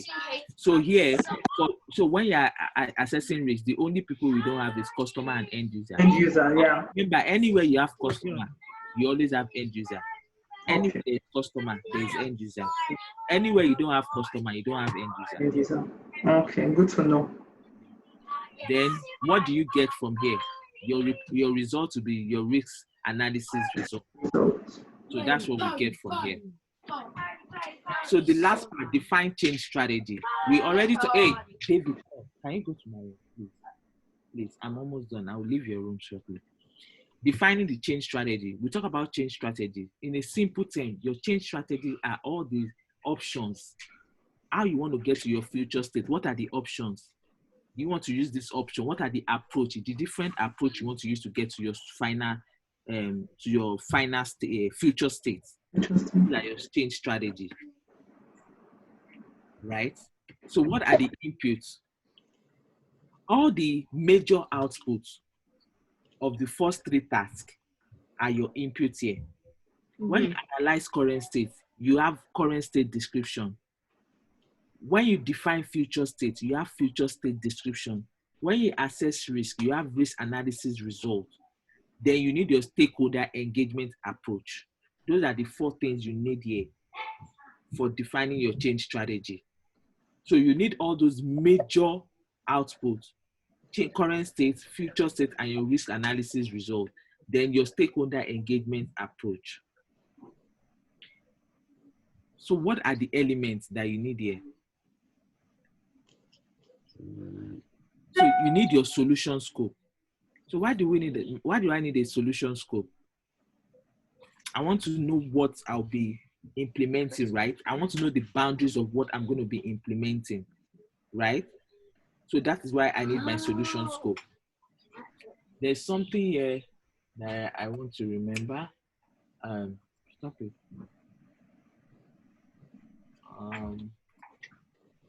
Solution scope. Strategy analysis. Okay. So is this solution scope, is this what's in and out of scope? Yes. Yes? Yes. So you're saying that this is what what I'm implementing from that current state to this future state. This is what is in scope. You can also say this is what is out of scope, or you can even say both. Some people will say both. This is what is in scope. This is what is out of scope. So you need to define all that. Okay. Then another thing you want to talk about, another element here is the gap analysis. This one is very key too. You've already analyzed your current state.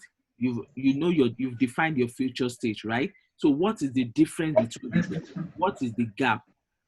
The difference between that current state and your future state capability are your gap, right? So you want to identify that gap and what you need to do to achieve your goal. Then we have enterprise readiness assessment. So how is the enterprise ready? Are they ready for this change? You want to assess the organization capacity to make a change, to sustain this change. So are they ready? If they are not ready, what are the things you need to put in place?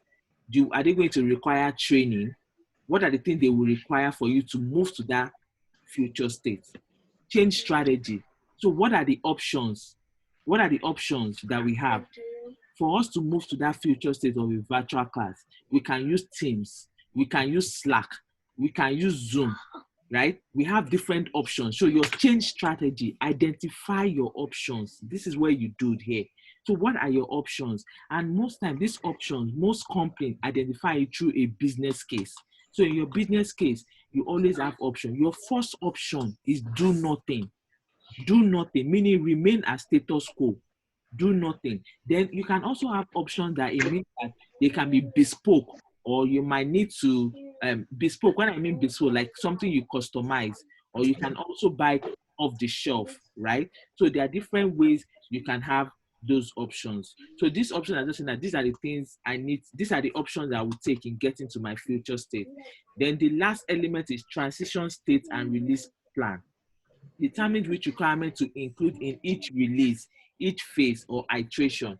This, if you do a lot of agile, we do a lot of transition state and release plan, because you say in this sprint, this is what we want to do in this sprint, right? So in this sprint, these are the things we are going to do. These are the things we are going to release in this sprint. When you want to do another sprint again, these are the things we want to achieve in this sprint, right? So we are just talking about breaking down your option. When you've determined that this is the option you are going with, how do you want to break down the solution in terms of this is what we are going to release for, this is what we are going to implement, and this is how we are going to release it. Then that's all we have for the elements. So we have the solution scope, the gap analysis, the enterprise readiness assessment, meaning I want to check my enterprise. Are they ready for this solution? What are the things we are going to need to be able to get to that future state and for us to be able to sustain it, right? And that's where you see a lot of organizations, they'll say, oh, they will need to train people, they will need to do this, all those kind of things. This is where you know that, oh, the organization is ready to move to this future state. What are the capacity the organization require? Then change strategy. What are the options? Option A, option B, option C. Which option is preferred? Right? You analyze those options. And remember, those options too, you are going to assess the risk for each of those options. Then what are the other guidelines and true?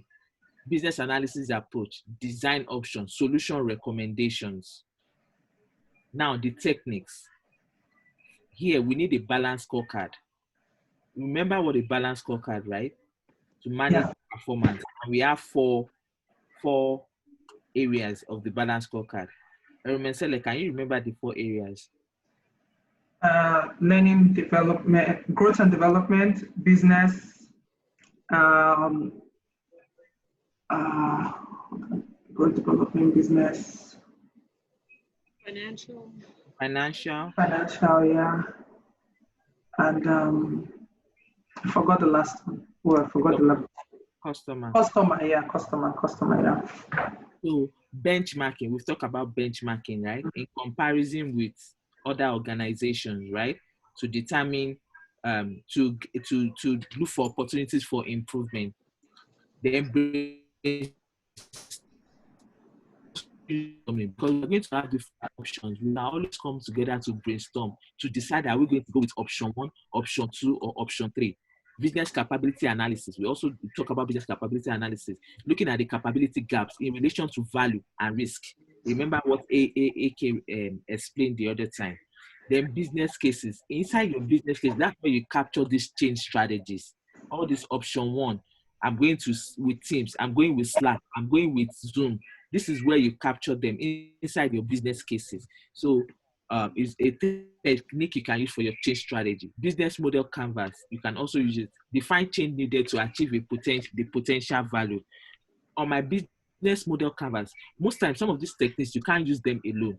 Because your business model canvas, you can define what your business model canvas looks like for the current state and also define it for a future state. You can now look at what the difference is, and you can now say, this is what I need to be able to achieve the potential value, what I need to do, right?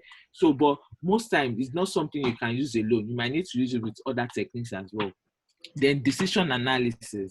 Quick question, Florence. Okay. For the define change strategy, it's almost more like define change strategies, right? Yes.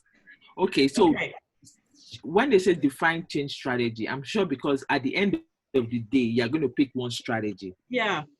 But you still have to talk about the different strategies. But you're always evaluating different strategies until the very last minute. Yes. So when you now evaluate the different strategies, you now recommend one of these strategies. The very last thing you do is you recommend one. Yes. Yes. Okay. Yeah. Because it was like, as I'm reading it and as you're talking still, I'm like, but we're still evaluating more than one strategy for, it sounds like define change strategy sounds like here's the roadmap, but it's not. It's like, here's several roadmaps. Exactly. Here is several roadmaps. Then after you've analyzed those several roadmaps, you now recommend one. One. Yes. Yeah. Okay. Yes.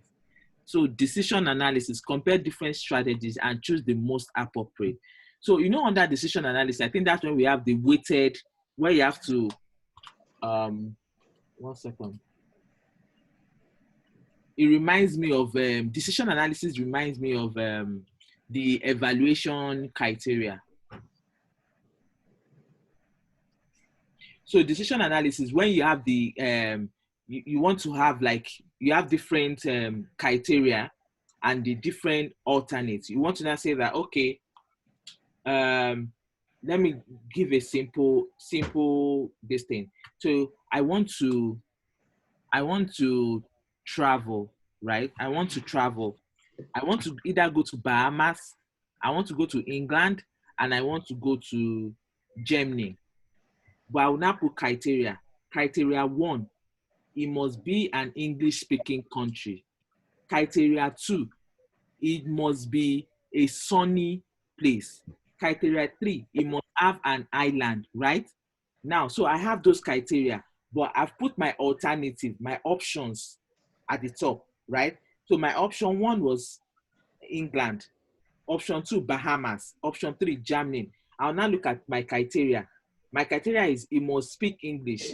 Which of these countries speak English? The person we have mark. The one that doesn't speak English, no mark, right? I'll now say it must have an island. Germany, no island. Bahamas, island. England, no island. It must be sunny. Oh, Bahamas. At the end of the day, I now calculate my answers. So the one that has the better answers for options, I will go for. So that decision analysis can help you with determining your recommendation for what is most appropriate. Then estimation, determine timeline for activities within the change strategy. So it's just to say, okay, for this option, this is how long it's going to take us. For this other option, this is how long it's going to take us. And you remember all your PET analysis, right? What's the formula for calculating PET? Optimistic plus pessimistic plus 4 times likely divided by 6. Great. Yes. Okay.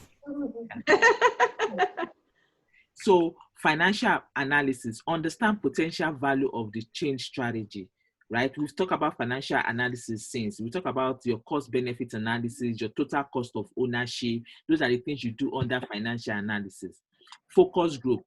You can use focus group to define your change strategy. Remember focus group, what makes it special? Pre-qualification. Pre-qualified, yeah. Functional decomposition. This is what we want to do, but breaking it down, that this is what we are going to do first, this is what we are doing next, this is what we are doing next. Interviews. We can use interviews to obtain stakeholder input on solution scope. So you have your change strategy, you have your scope, you talk to the stakeholder, this is what you want, this is what we're doing, they can give you more input. So these are some of the techniques we can use under defined change strategy. Lessons learned. How can we use lessons learned here? I guess you want to look at how different change strategies have been implemented. In the To past. also see if it has been implemented anywhere in the organization before as well, and see if you can also do that. For example, if it's an enterprise that has various organizations right under it, you want to ask yourself, has it been implemented in one of our subsidiaries? Mm-hmm. How did it go Exactly. there? And yeah. then how do we So do what that? are the things you can use to improve this new one you're doing, right? Exactly. Then mind mapping. We know what mind mapping is, right? Yeah, grouping the options, which ones are relatively close to each other, right? Organization modeling. In your new solution scope, what are the roles? What are the responsibilities? What are the reporting structures? What are the roles, reporting structures, right? Process modeling.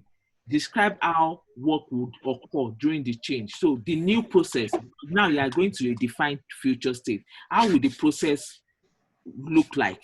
How are we going to run? It might change from the way the current process is. Scope modeling.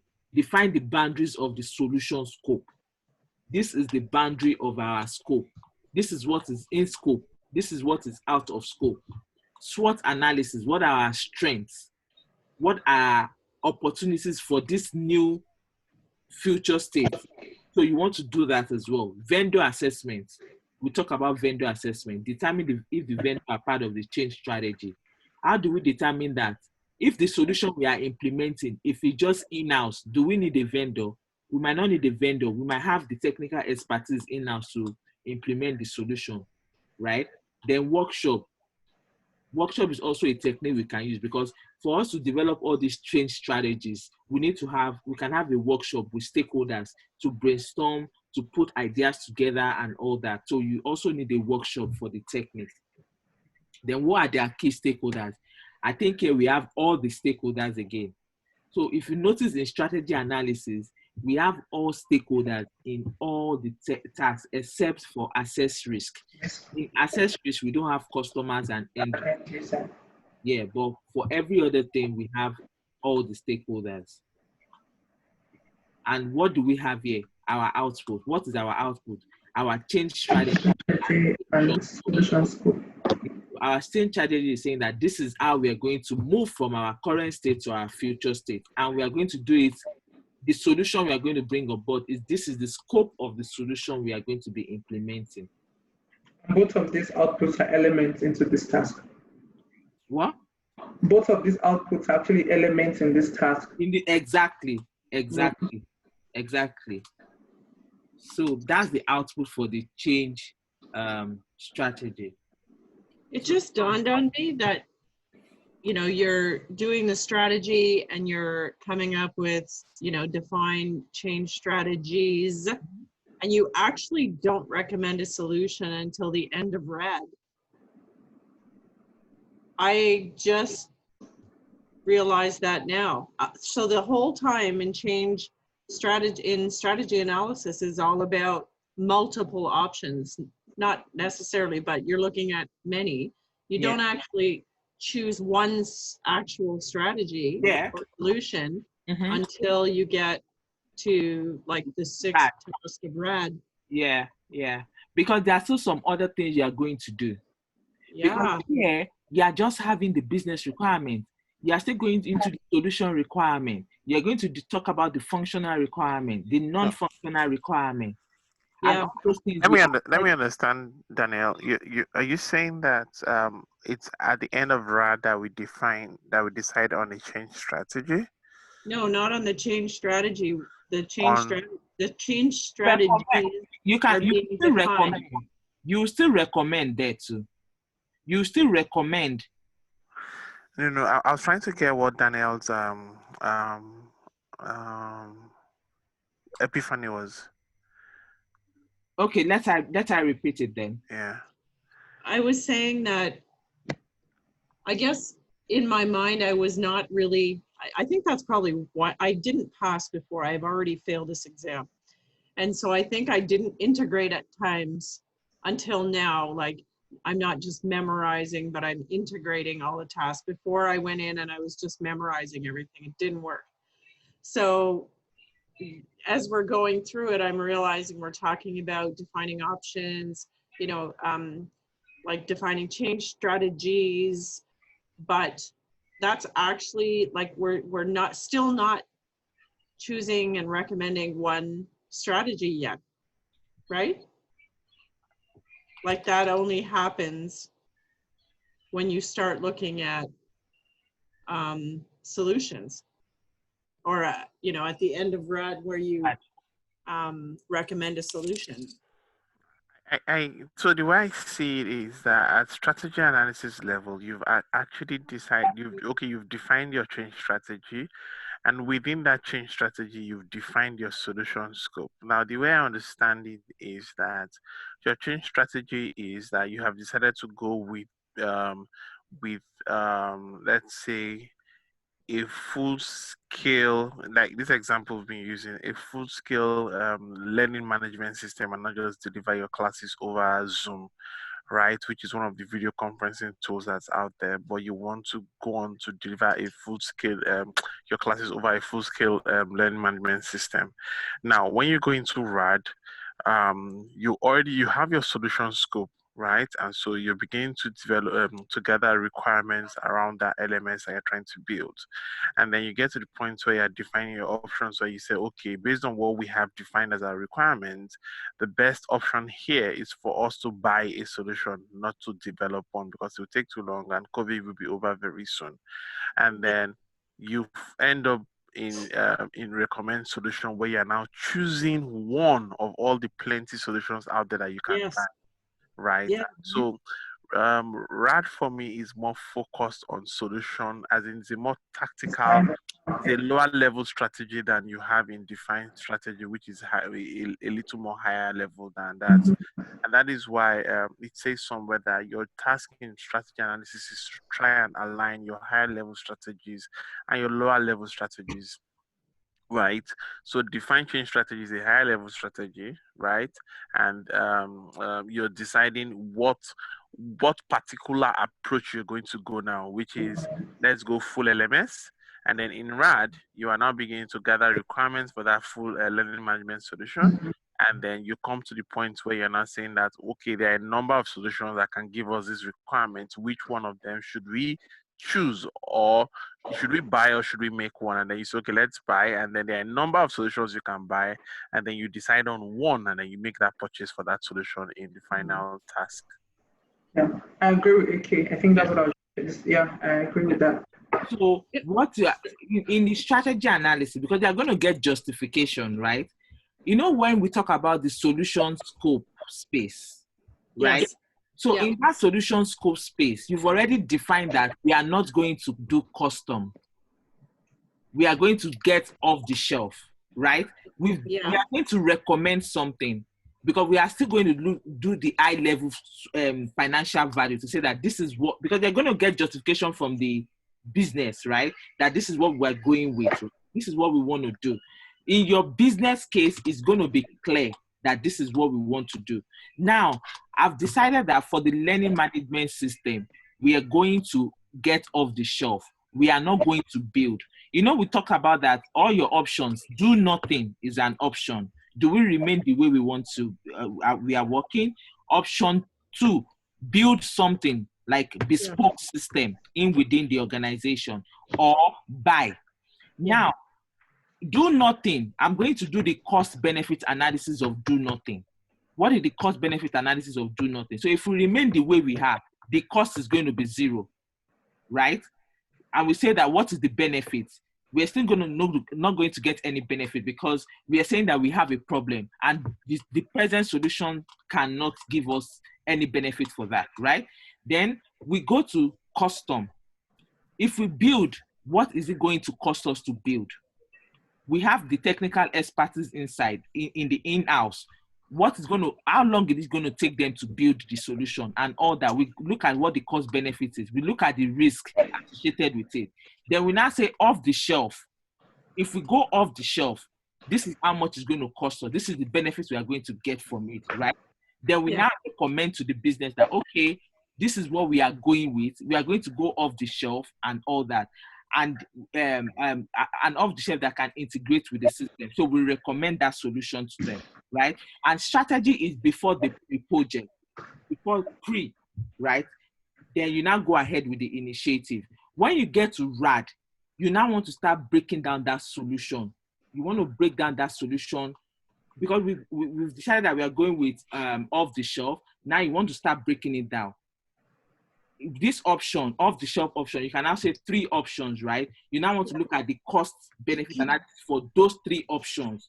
Look at the risk, then look at this solution. And one thing I want to say about business analysis is that they are very iterative, very, very iterative. So it's not like, oh, this is done before this is done. They are very, very, very iterative. You can be doing this and also be doing this.